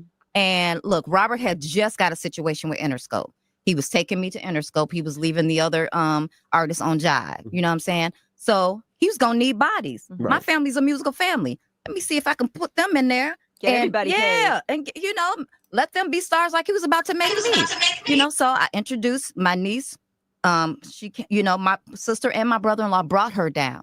I didn't just throw her to the wolves. You know what I mean? So I introduced her correctly. Then I introduced other nieces and nephews. You know what I'm saying? They're musical. They had some success Gotcha. Overseas, and I want to introduce them. And then my brother-in-law, my niece's father. Right. He's a dope guitarist. I was begged Robert to listen to him. He came down, and he's on the albums playing. You know what I mean? She begged Robert to listen to her brother-in-law. She had to beg him. Why was you begging him? Why'd you have to beg him? And then she said he needed bodies because he had got that deal. She referred to them as bodies. So when she said that, it kind of was like, well, that's what you was doing, giving them bodies, literally. Jesus. Beauty and Brains, they completely failed her completely. I agree. Miss John, no disrespect to Aaliyah, but she was with Dame Dash, Jay-Z. Maybe she wasn't as innocent as she is portrayed. R.I.P. Aaliyah. Well, she was a grown-ass. Okay, so if she's like 18 and up, I'll just say, she's in the industry. Okay, doing her thing. Okay, of course she's going to be dating around or whatever she was doing. She was single. and Yeah. grown. It's not. I don't see nothing wrong with that. I mean, I wouldn't want to, because of course, people say, "Oh, she was an industry pass around." Why? Why would you say that if it was her? Maybe she wanted to do what she was doing. She wanted, Yeah. maybe she liked Jay-Z at first and then didn't like him. And then because Dame wooed her away or whatever happened, she was young, famous, rich, beautiful. She could do whatever she wanted. I'm just saying, it's nothing wrong. Right. I don't know. I just don't like shaming for being young, and doing young things. But I hear Yeah. what you're saying. I understand what you're saying. No, I don't know that anyone ever said she was innocent. What I think it is that she was a child, and R. Kelly groomed, and probably, we know he assaulted her. We know he beat her. She was physically abused by that man, and we know that there was a pregnancy scare. Yep. And that's probably why he even married her in the first place. I think that was the reason they said he married her, because he thought she might be pregnant and thought maybe the parents would accept it if they were married, which is bullshit. In my opinion, I think maybe that was why, but I think the public had a lot to do with it too, because keep in mind, she was already out on the scene. We knew Aaliyah. Mhm. So he didn't want to be a villain, to be this guy who knocks up this young teenager. He was rather say, I love her and this is my wife, But what did he do right after that? Isn't that when he married Drea? Because Right. Yeah. I think Ed Jensen said to make his image look good, by the time trial come, he was married, his family man, had a few kids and all of this stuff. He wasn't into young girls. That was the whole purpose of him marrying Drea. Missy John. Okay, now you done blew your cover, child. Mm. She said that maybe Reshona liked what she was doing too, with the exclamation mark after that. How, as a child, and he was 31 years old. Lon said, yes, so what? It makes none of it right. I don't even understand why you said that. Maybe she liked what she was doing. I mean, your body is going to respond to stimulation, right? Especially a child. I mean, well, she was a child, but she had hit puberty. She was becoming technically a woman in that way, but there is no way in hell you could say, well, maybe she was enjoying it too, as if it was something you can put on her, like it's your fault, or she can get some type of blame because it felt good or whatever. He molded And her. didn't he have her intoxicated under the influence too? Yeah, she was under the influence, all kinds of stuff. So come on now. At the end of the day, he was the adult and she was the child. So I see where you're going with the Leah thing, talking about, no disrespect, but she wasn't as innocent, blah, blah, blah. That means you don't see children as being innocent then, clearly. That's what I'm seeing. So you don't think a child who doesn't have a right to consent, who doesn't have full capacity of their brain, who's just not a full grown human yet, who is still under the guidance or supposed to be under the guidance of adults, has some type of complicitness when it comes to them being groomed and assaulted. Yeah. That's a very interesting perspective. I'd be interested to know why you feel that way. Did you yourself come up under that type of environment? Some uncles, 30 older man. Exactly. Yeah. Victim blaming, Lon said. Yeah. Okay, let's move on. Let's see. Let's continue this because this is interesting. And so I was trying to spread the love through the family. I wanted to give, I wanted to give more to my family and bring them along with what God had blessed me with. So hey. What was your reaction when you seen that tape? And where were you when you see the tape? Did you get calls before him like yes. this? So tell us how you first found out about that tape. Let me go back just a quick second. So prior to the tape coming out, I got 2 phone calls from 2 separate people in Roberts Camp. And they were saying to me, yo, something ain't right. Your niece down here by herself too much. What's going on? I'm not there. I don't know any of this. I get on the phone with my sister immediately. What's up? Like, what you doing? Why you got her down there by herself? People are calling me. Something ain't right. You know what I'm saying? But why would y'all think something was right? But if y'all didn't know what was going on, they were telling me that something didn't look right. So she's literally just contradicting herself because she's going backwards before the tape, telling us this when she just previously said she had no clue. Yeah, anything might have been going on or could have been going on. Like, Okay. I didn't know parents- that because I'm not there. And Gotcha. her parents were saying, no, everything's good. Everything's good. Everything's cool. You know what I mean? So what I do is I call the Department of Children and Family Services to go. Because what it is she didn't believe the parents. So it wasn't that the parents were there telling her, oh no, all is well. And she thought, okay, well then I can let it go. No, Yeah. it was actually the opposite. She went further and went to DCFS. So to go to those lengths, you didn't believe your brother, your sister, and your brother-in-law. You didn't believe Reshona, because I'm assuming she talked to her as well. Maybe she didn't. I don't know. But you lying. Come on, Sparkle. I want to believe you, Sparkle. So how can I believe you on the other thing if you're not telling the truth with this? Okay. Yeah. Go investigate. Before you knew what was going on. Before I knew What made you do? anything. Something had to give you a feeling to do just that people you know were what I mean? Just calling what from- people were calling me saying, it don't look right. Something's not right. And at that time, you and R. Kelly were good. We were good, but I hadn't seen Robert. Mhm. I was away from him. You know what I mean? Another lie. Were they good? Right. I don't know that she and Robert were good at that time. When the rumors were coming out, they were rumors to her because she wasn't in the studio anymore with him. Right. You weren't allowed around. So of course you were Yeah. hearing things. So you weren't good with him. Why couldn't she just say, yeah, no, we weren't good at that point? See, She was already so kicked when out you the did whip. put out your project, right, what was that? She was already kicked out the whip. Yeah. which did well, Mm-hmm. what happened after that? So Robert had we were actually working on the second album. Woman's Threat, his song, Mhm. that's actually my song. Wow. So yeah. I recorded 3 songs on my second album before asking to be released from him. He finally, let me go. Why did you ask to be released? Because it wasn't a good space with he and I no more. He was inserting himself in my personal life. He didn't want me to have a boyfriend. You know what I mean? Then there was an incident where I had told someone, one of the other artists that he had, that he was only taking me to Interscope. He got pissed off at that with me. So those 2 things, I was just like, look, this ain't a good space. And actually, before the first album came out, there was a big meeting because Robert said he was taking my deal away from me. What?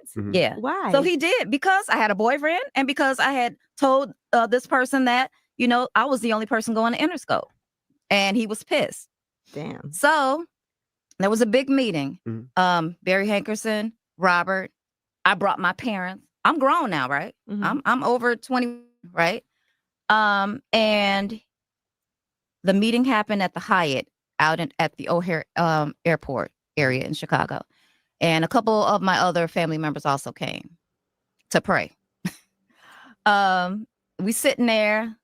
Robert's trying to get, Barry Hanker's trying to get us back on track, everything, see if this can happen, if the album's going to come out or what have you. The killer for me, and I should have took heed at that point, was he sat there and speaking to me and my parents, and he told my mom and my dad, your daughter's so fine, I jerk off just looking at her. I'm sorry. You said that to your dad? My mama and my dad. What? So you telling me they never had no type of sexual entanglements, and he's saying something like that to her parents? That's crazy. Yeah. Precious Mahogany, hey, welcome. The hiding of the eyes with those shades, signs of lying. Andrew, she lied about meeting him at 14 in 1989 when she was really 21. She was 21 in 1989 and instead of 14. Okay, he says Sparkle. Oh. Wow. Why was she confiding in her young niece about her personal affairs and sex life? Right. Told you. Trap. Where was the prayer warriors when Sean was down there by herself? Exactly. What did your mom and your daddy do? That is crazy. My daddy bucked his eyes and looked at me.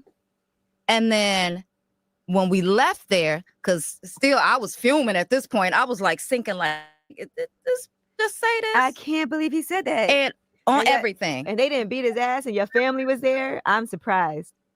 Why didn't they? I don't know.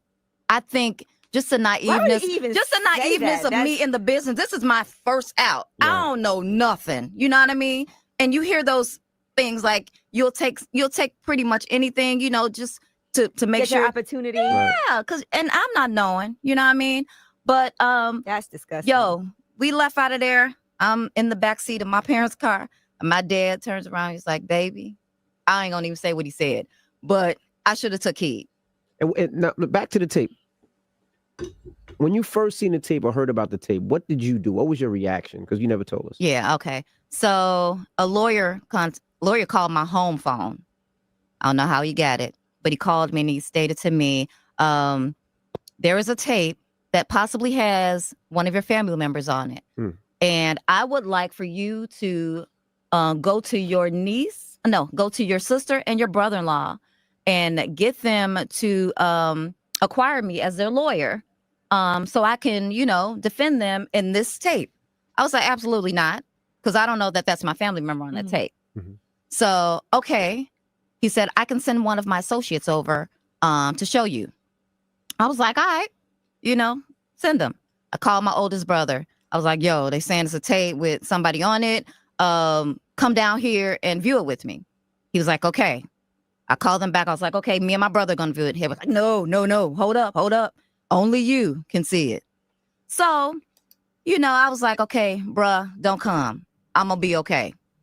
When I left the nest, my daddy hands me off with a banger. So I'm going to be good one way or the other. Gave you a gun. Your daddy gave you a gun. Yes, he did. You should have used that gun when he said jerking off. But that's another situation. Yeah. But however, the guy comes, he shows me the tape, the first few seconds of it. I don't know if you all seen it, but I couldn't see any more of it. I said, shut it off. That, you know, that is her. He calls the lawyer. The lawyer's like, okay, can, you know, we get your family to view this, blah, blah, blah, blah, blah. I was like, let me check. The guy leaves, call my family in an uproar, like she's on the tape, da, da, da, da, da. And you're not even thinking that your sister and brother-in-law know about this, or I you're don't thinking know. they're Yeah. gonna be so mad. Yep. So they knew about it already. I don't know. Right. I don't know. I still don't know. You know what I mean? Because they're not talking to me. But anywho, yeah, that happens. I call the family. They say we want to view it. And then maybe an hour or 30 minutes to an hour later, it halted. Everybody's like, no, we don't want to see it. Tell them stop. Don't come. I'm like, what's going on? You know what I mean? So Robert done got to him. Now I was thinking about this, right? And I've been thinking about this hard. As a father, you know, there's no amount of money you could pay for my daughter. But then I had to think about it like this, you know. The one good thing about her not coming out is nobody knows who she is. Exactly. She can live her life now. Yeah. You know what I mean? She could walk in here right now and we wouldn't know who she was because we don't necessarily know. She never testified. Her name is not out there. We don't know. But if she would have testified and if she would have took that stand, her face would be plastered everywhere. And not that her life isn't Well, I don't know. ruined Would they because of that. show a miner's face? You would have her everywhere in name. a They case would like definitely that? get her name and everything from the I don't court think they records. can put her name out. They didn't, but until now. See what I'm saying? And the other issue is, aren't they still like cool with R. Kelly? I've heard rumblings, but I don't know. When's the last time you spoke to your sister? My mom passed in October. We buried her, and then the trailer came out. And I've seen her periodically, but she doesn't really speak to me, you know, at the graveside, you know, go visit my mom sometimes. But the last time I spoke to her was probably right after my mom had passed. Have y'all spoke about the tape at all after it came out? Have you had a conversation? They don't want to have that conversation with me. No, they You don't never want to. asked to talk? No, they don't want to have that conversation with And me. what about with your niece? I've asked, but they don't want to have that conversation with me. I still treat her with kid gloves because she was so young then. I don't know her. She's I don't traumatized. know She's been through a lot. what she would do. You know what I mean? So I really treat her with kid gloves. But I told her when we did come back in good graces, I was estranged for 10 years from my family behind this. For speaking up and speaking out, telling the truth, you know, and in 2011, my parents' 50th anniversary, we did a big to-do for them. And that's how we came back together. Now that this has come back up, we back where we were again. Right. You know what I mean? Not speaking and what have you. But She's beautiful on the outside, But I know is she okay? She's got to be hurting. I know. She's beautiful on the outside. What's that supposed to mean? On the inside, Right. what's something else going on, huh? Mm-hmm.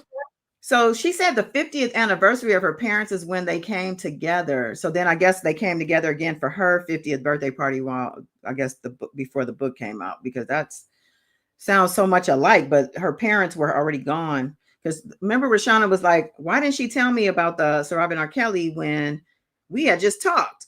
My grandmother had passed away. We were all together just in October. Yeah. So she had just mentioned that they had just spoken not right around that time. So yeah, so I agree with Beauty and Brains saying that the sibling rivalry had already been going on since they were little. I don't know if I didn't have a picture of her mother. I forgot to put one up, but her mother has she's very nerdy, dorky kind of look. I don't want to say dorky. That's not nice, but she, I think she had like thick glasses. She just has she's a different look, a totally different look than Sparkle. Not that Sparkle is a supermodel or nothing like that, but just to say that as singers, there's a certain stage presence. There's a certain thing you got a little it factor, and the mama ain't got it. So they both probably did pick at each other and stuff. It sounds like. Trav said, I remember when that tape came out, my cousin, she had it at the flea market in Atlanta. She got it at the flea market? Your cousin did? Oh, shit. Cam said, VLAD needs to do an interview with Sean. He will get her to tell everything she did in the book. I don't know about giving Sean to Vladimir Putin to interview. I'm not really with him in our community as it is. So I say no to that. Sorry. It's not even really about the fact that he's Vlad. It's just the way he is and the way he handles people and the people in the community. I don't like it. So Yeah. Hard pass. Wow, Wayne said he sent you an Instagram request, Love Queen. I don't have my Instagram. Oh, she don't have an Instagram, so undo that request. It's not her. Yeah, with this new phone and everything, I haven't been on Twitter, TikTok, none of that. I'm so sorry. Hello? Hold on, y'all.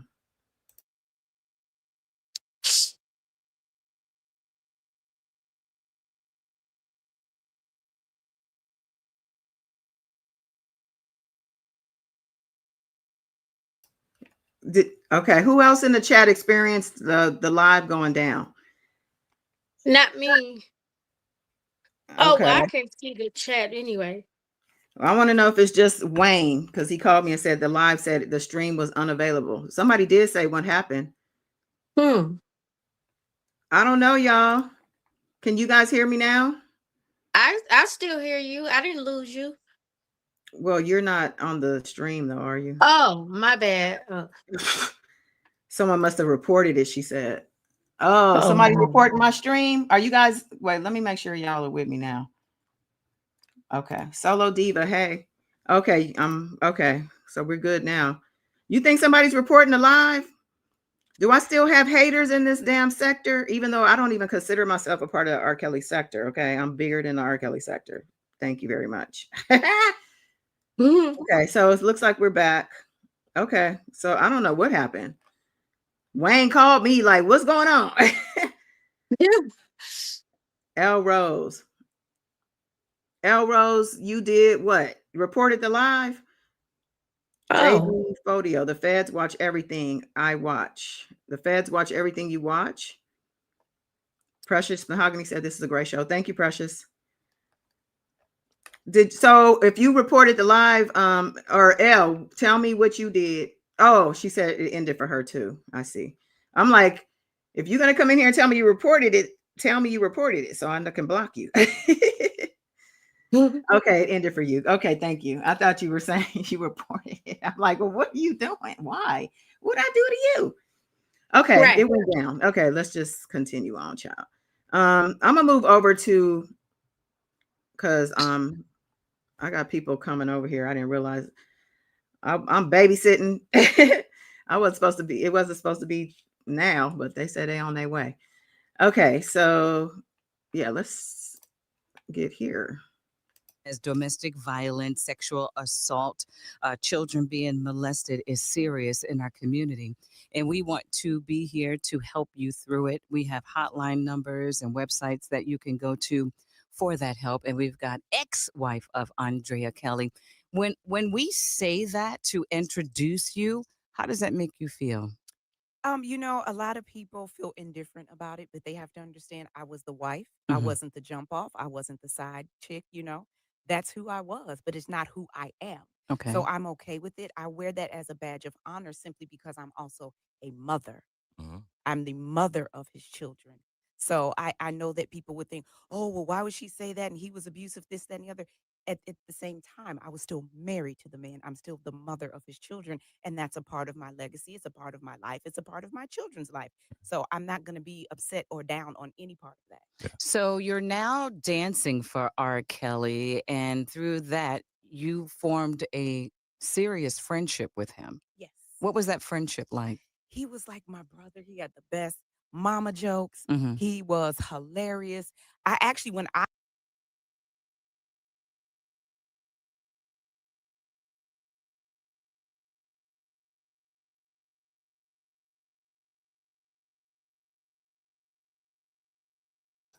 Oh, my bad. I'm just talking.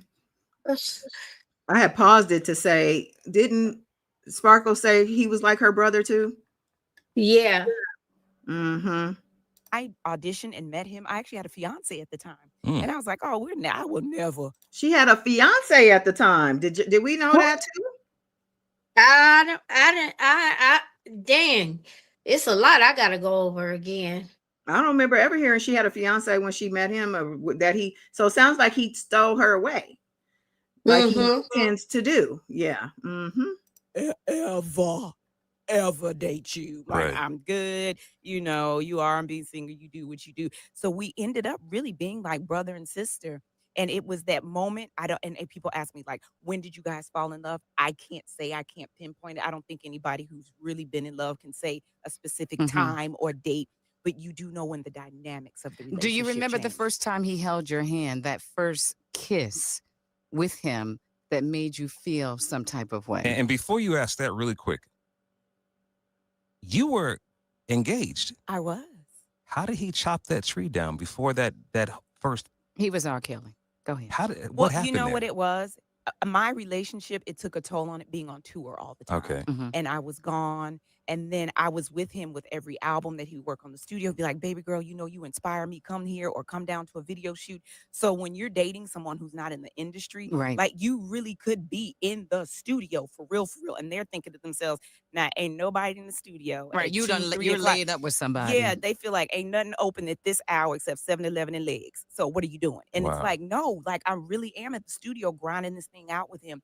So I don't even think it was so much what he did. It was the time that I was spending with him that started to take a toll on the relationship that ultimately went from, as we all know in relationships, it goes from we're friends, now we're best friends, now we're a couple. Yeah, but when was that hand, that holding that hand or that kiss? It wasn't that. What That's was what it? most people think it was something physical. It was emotional that changed it for me. When I saw that vulnerable part of him, when he shared with me about him being molested as a little boy, when he told me about the abuse that he had grown up in the house and seeing his mom being abused, go back to the root of my tree. The first time I ever saw a man be abusive was my grandfather, and he was a Baptist preacher. Ding, ding, ding, ding. Oh, we have something in common. Abuse is at the root. So he used his story of abuse as well with her, the same way he did with Reshona was saying he was laying in her lap telling her about that.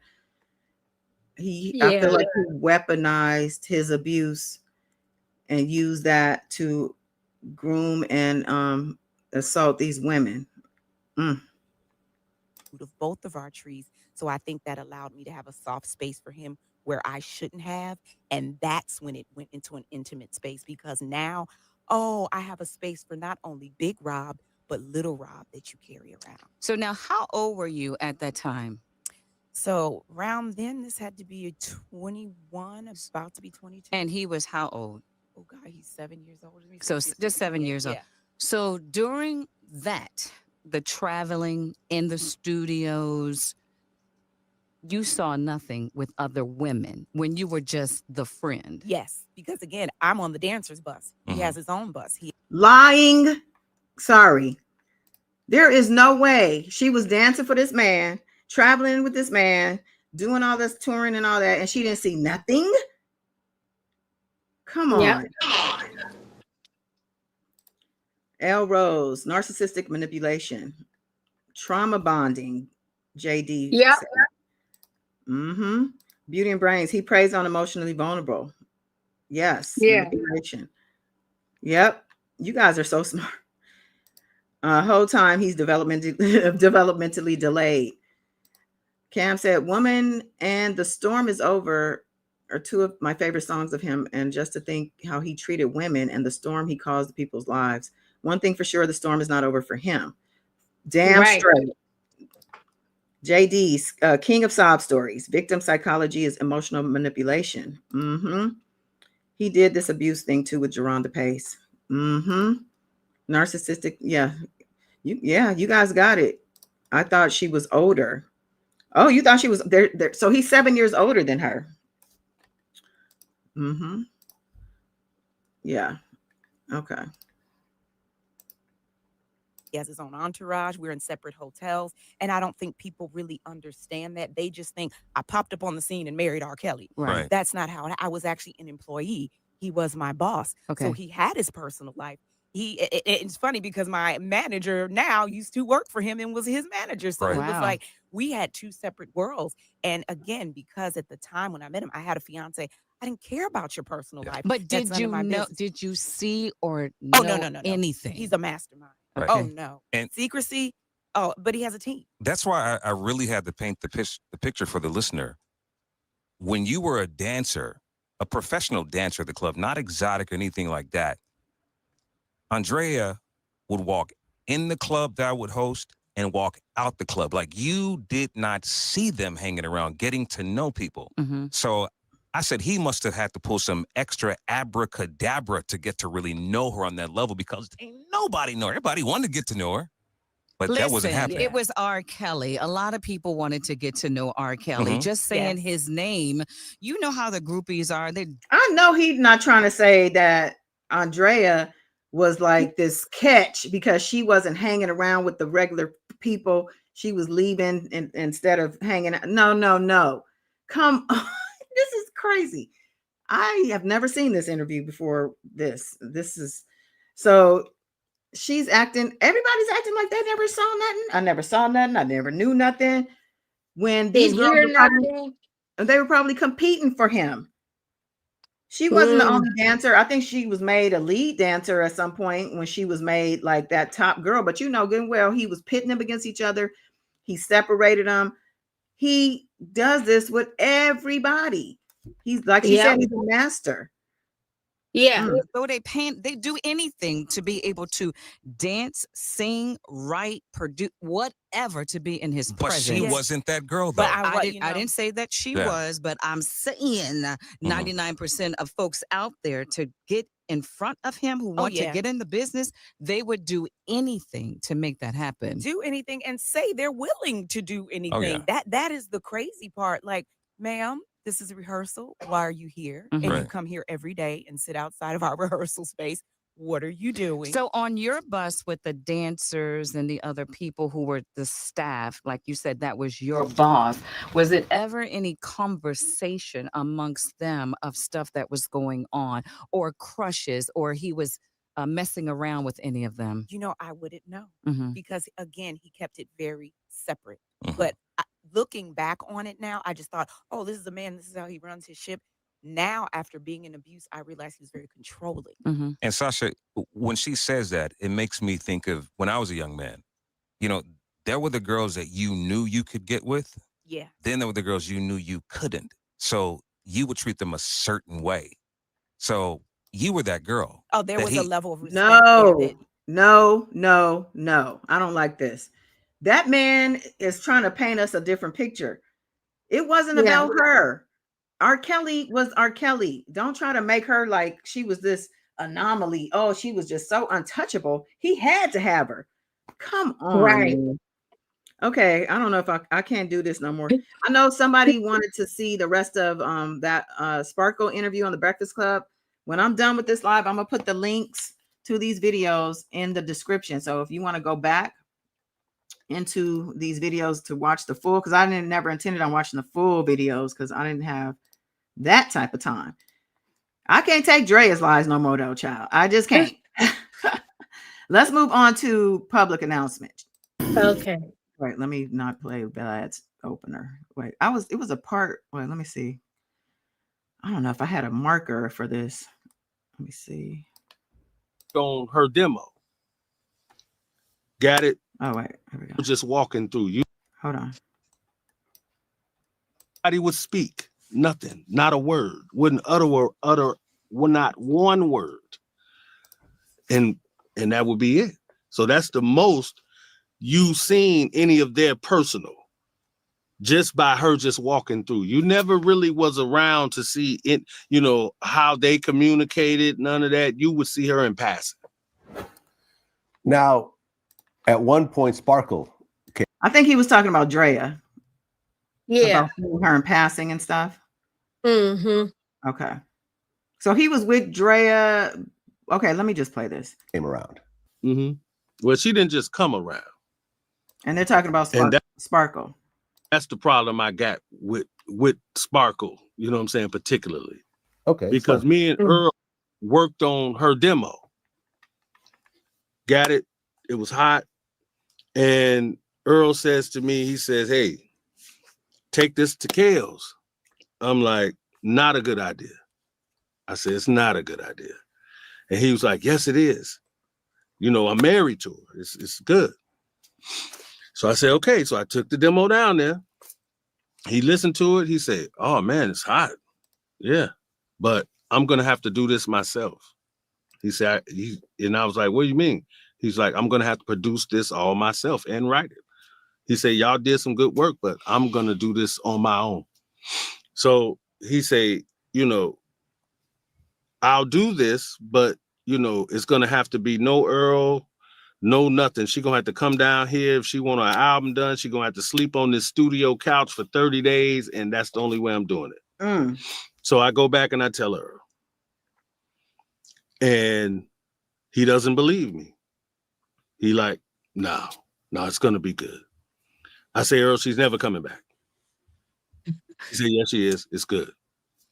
So Rob, I'm at the studio one day. Rob say, call up Steph and see can she come down and do some vocals. And this was around the time she was doing vocals on Aaliyah's album. See what I'm saying? So it wasn't even about her album. She was just coming to do background vocals.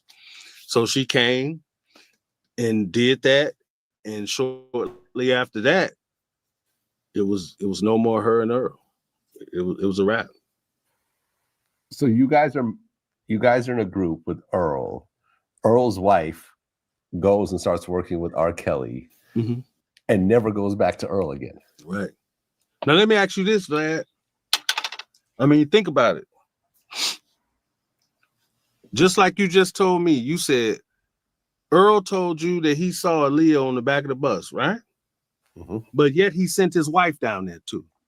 Oh, that came afterwards. Yeah. Hello.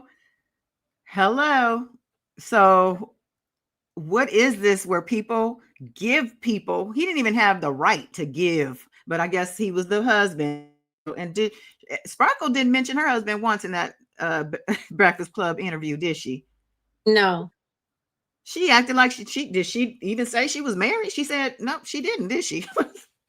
No, she didn't. No engagement, no nothing, no boyfriend. She didn't mention Earl at all, but Earl had to give her permission to go and do the background vocals for Aaliyah. She talked about that. Oh. So how was I supposed to look at it? Now look at it like that.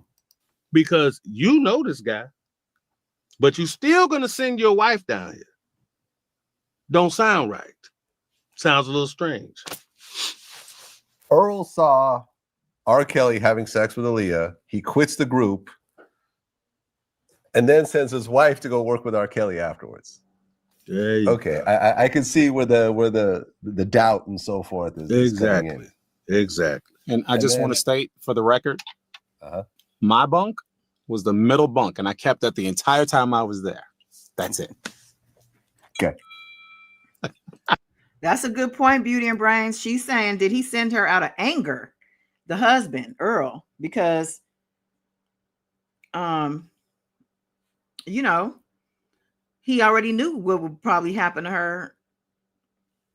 She said, did somebody pay Earl? R. Kelly might have paid him. Here, let me give you a stack. Let her come over here. You know, she can use the studio. Yeah. You're right. Crazy.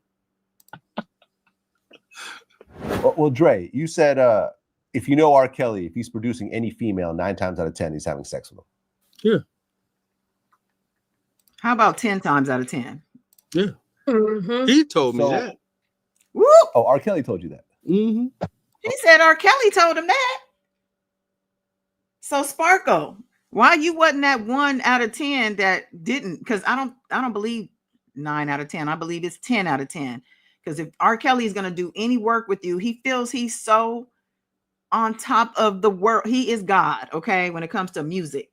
If you want to come in my orbit, you got to, you know, do what I tell you to do, which is either bend me over or bend over. Yeah. We're going to do something. Okay.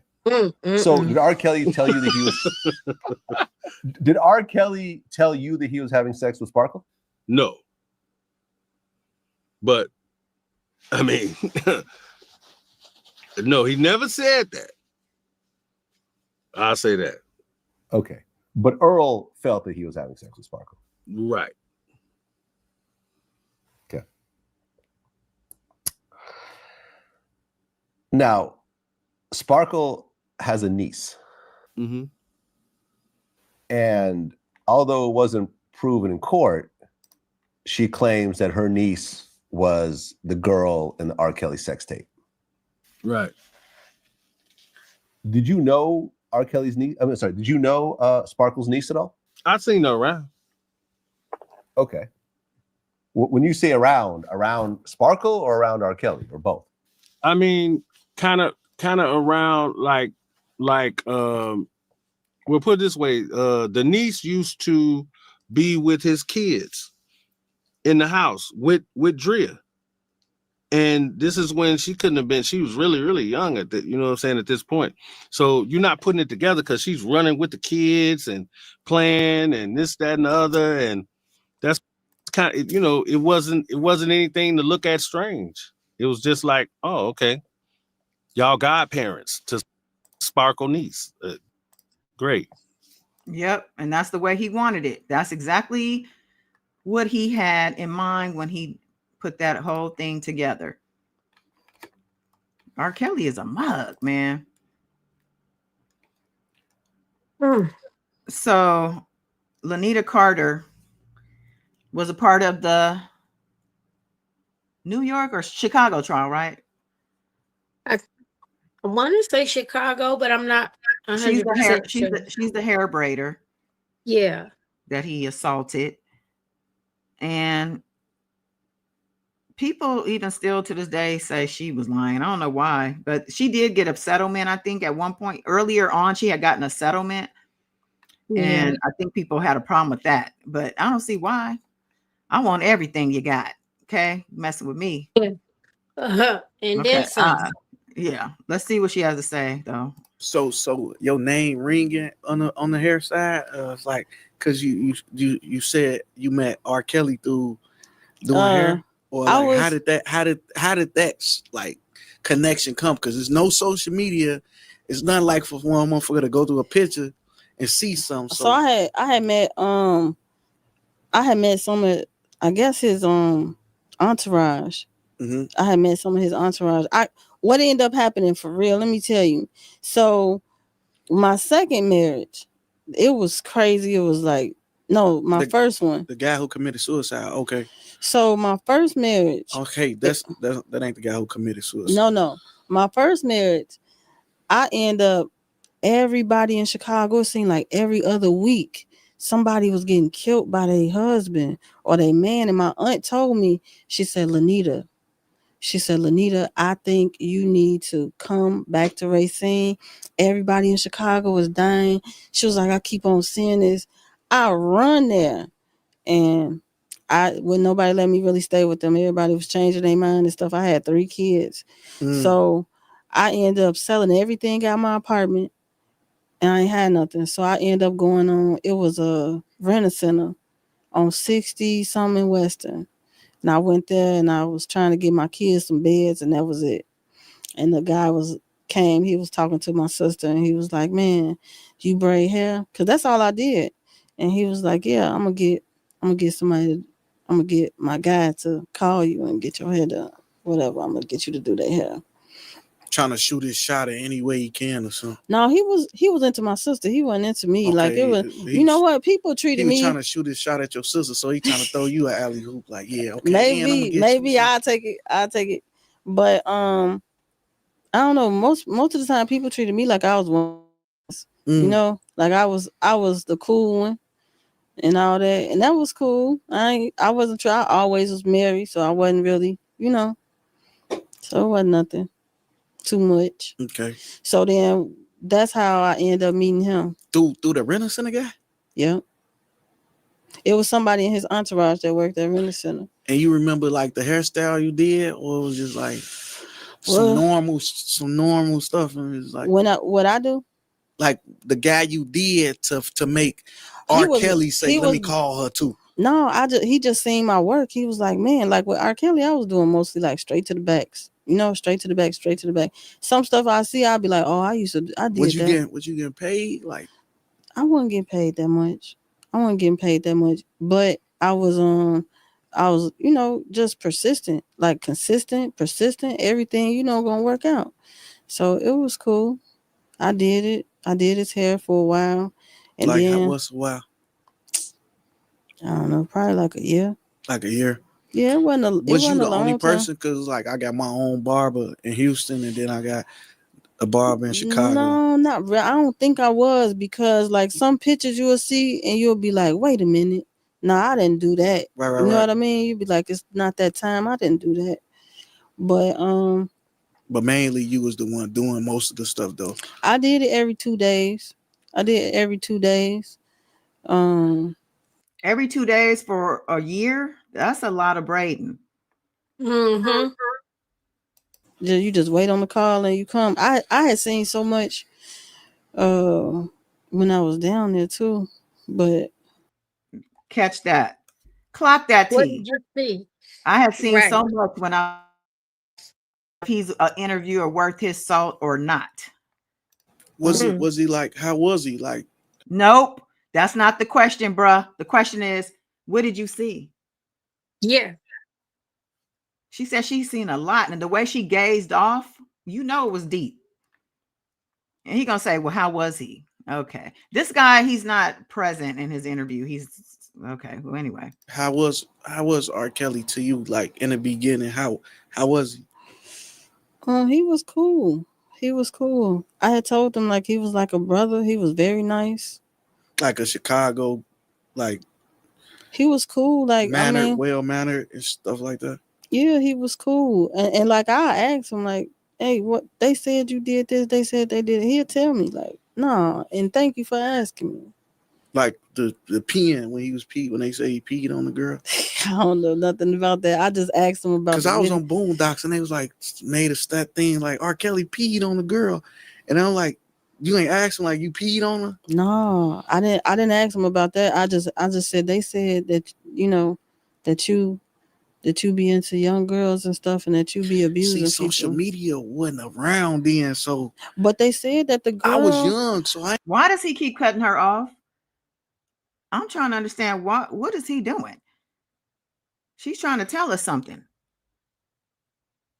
Now, her saying, let me go back just a little bit because I'm so mad at him. I don't forgot. Girls and stuff, and that you be abusing social media. So she says she asked R. Kelly, so I heard you be into young girls and be abusing people. Yeah. And this guy, instead of listening to her so he could ask follow-up questions, he's running over her with some other shit, getting on my nerves. Wasn't around then, so. But they said that the girl. I was young, so I ain't know nothing about. But they said that the girl, what? I seen on Facebook where the girl that was supposedly in the video that she did come out, like she not hiding no more. I'm grateful. That's good. I seen it's like a lot of crazy stories with these dudes, but you never know.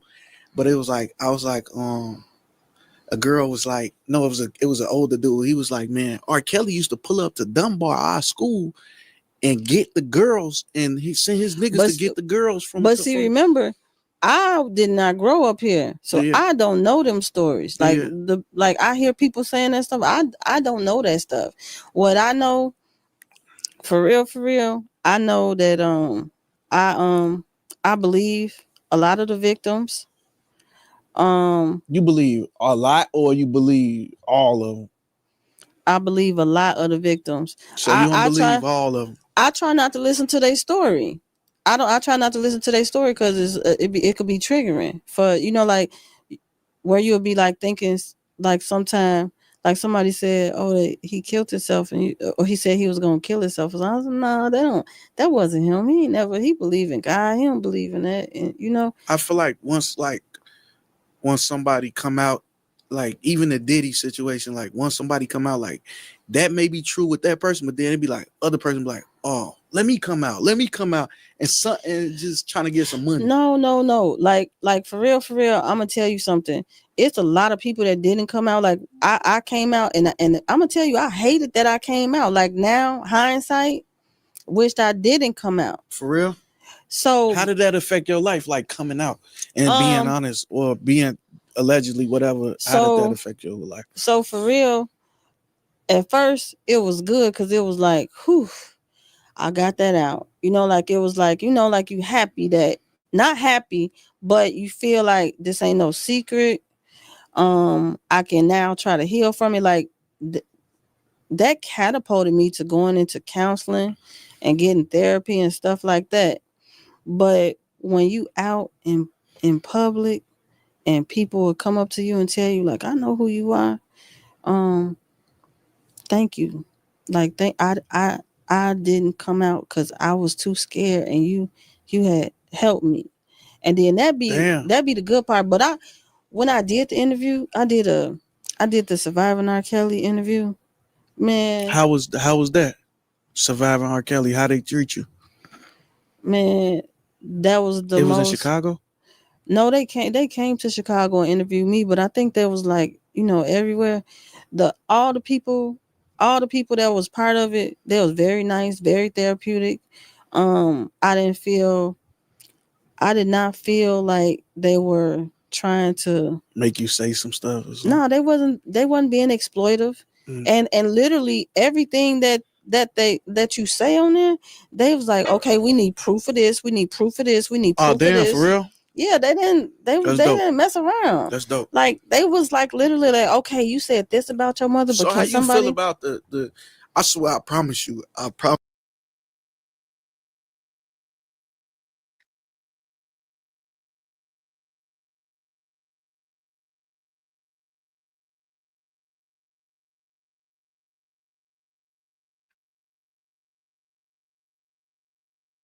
can't hear you if you're talking, Goddess.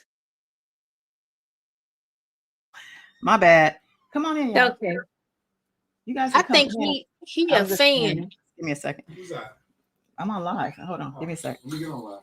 Hey, I can't take my boots off. What I was saying, y'all. Well, don't come in if you can't take off your shoes. So what I was saying was that did you hear her say that Lifetime asked for proof? Yeah. So that means that the Lifetime series was not just hearsay. Hi. Okay, we love you. Bye. Okay, bye. Take the keys. Take the keys. Mm-hmm. No, please. Spare keys. Yes. Will that open the gate? Yes. Kim, take it over. He sounded like he was more of a fan than anything. And I never saw this interview. I gotta see this one. Can you hear me? Yeah, he wouldn't hardly let her talk. Well, that was good that the docuseries was brought about with people bringing their facts and evidence and stuff like that. So, which I believed them all anyway. I didn't think it was just just like people just coming out of the woodwork for no reason. I believed it all. So. Okay, I'm back, y'all. I'm so sorry. I told y'all I was babysitting tonight, and she is here. I wish I could put her on camera. She's so cute. But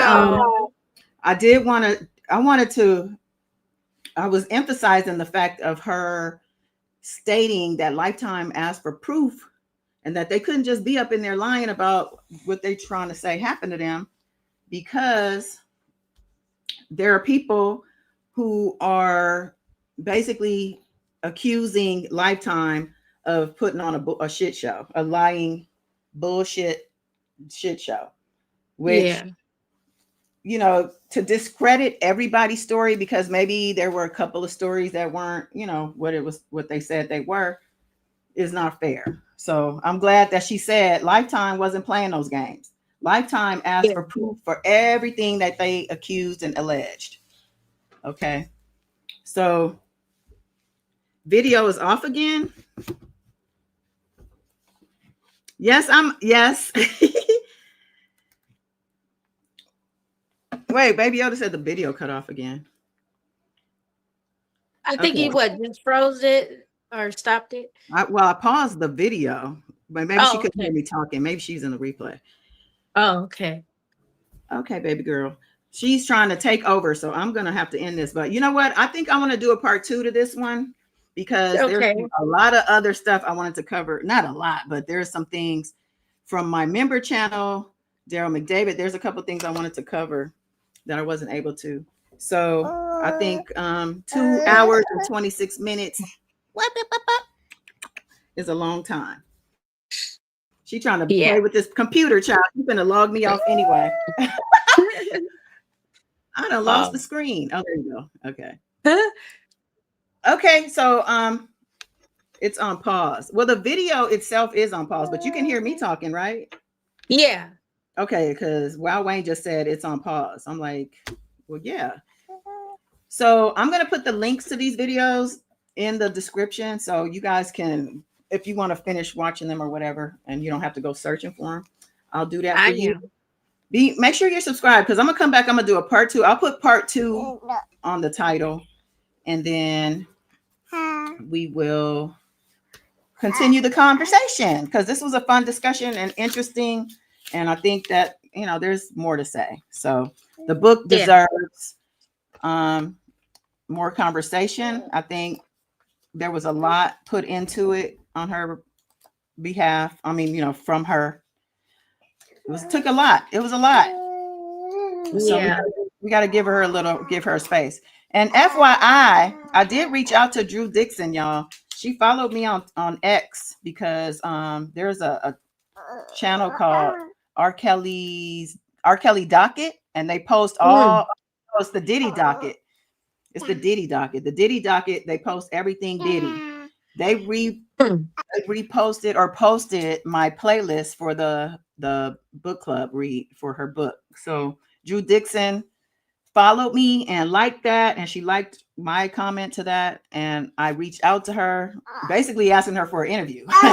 She was like, well, I can't right now, but email me, because I want to stay connected, which was amazing.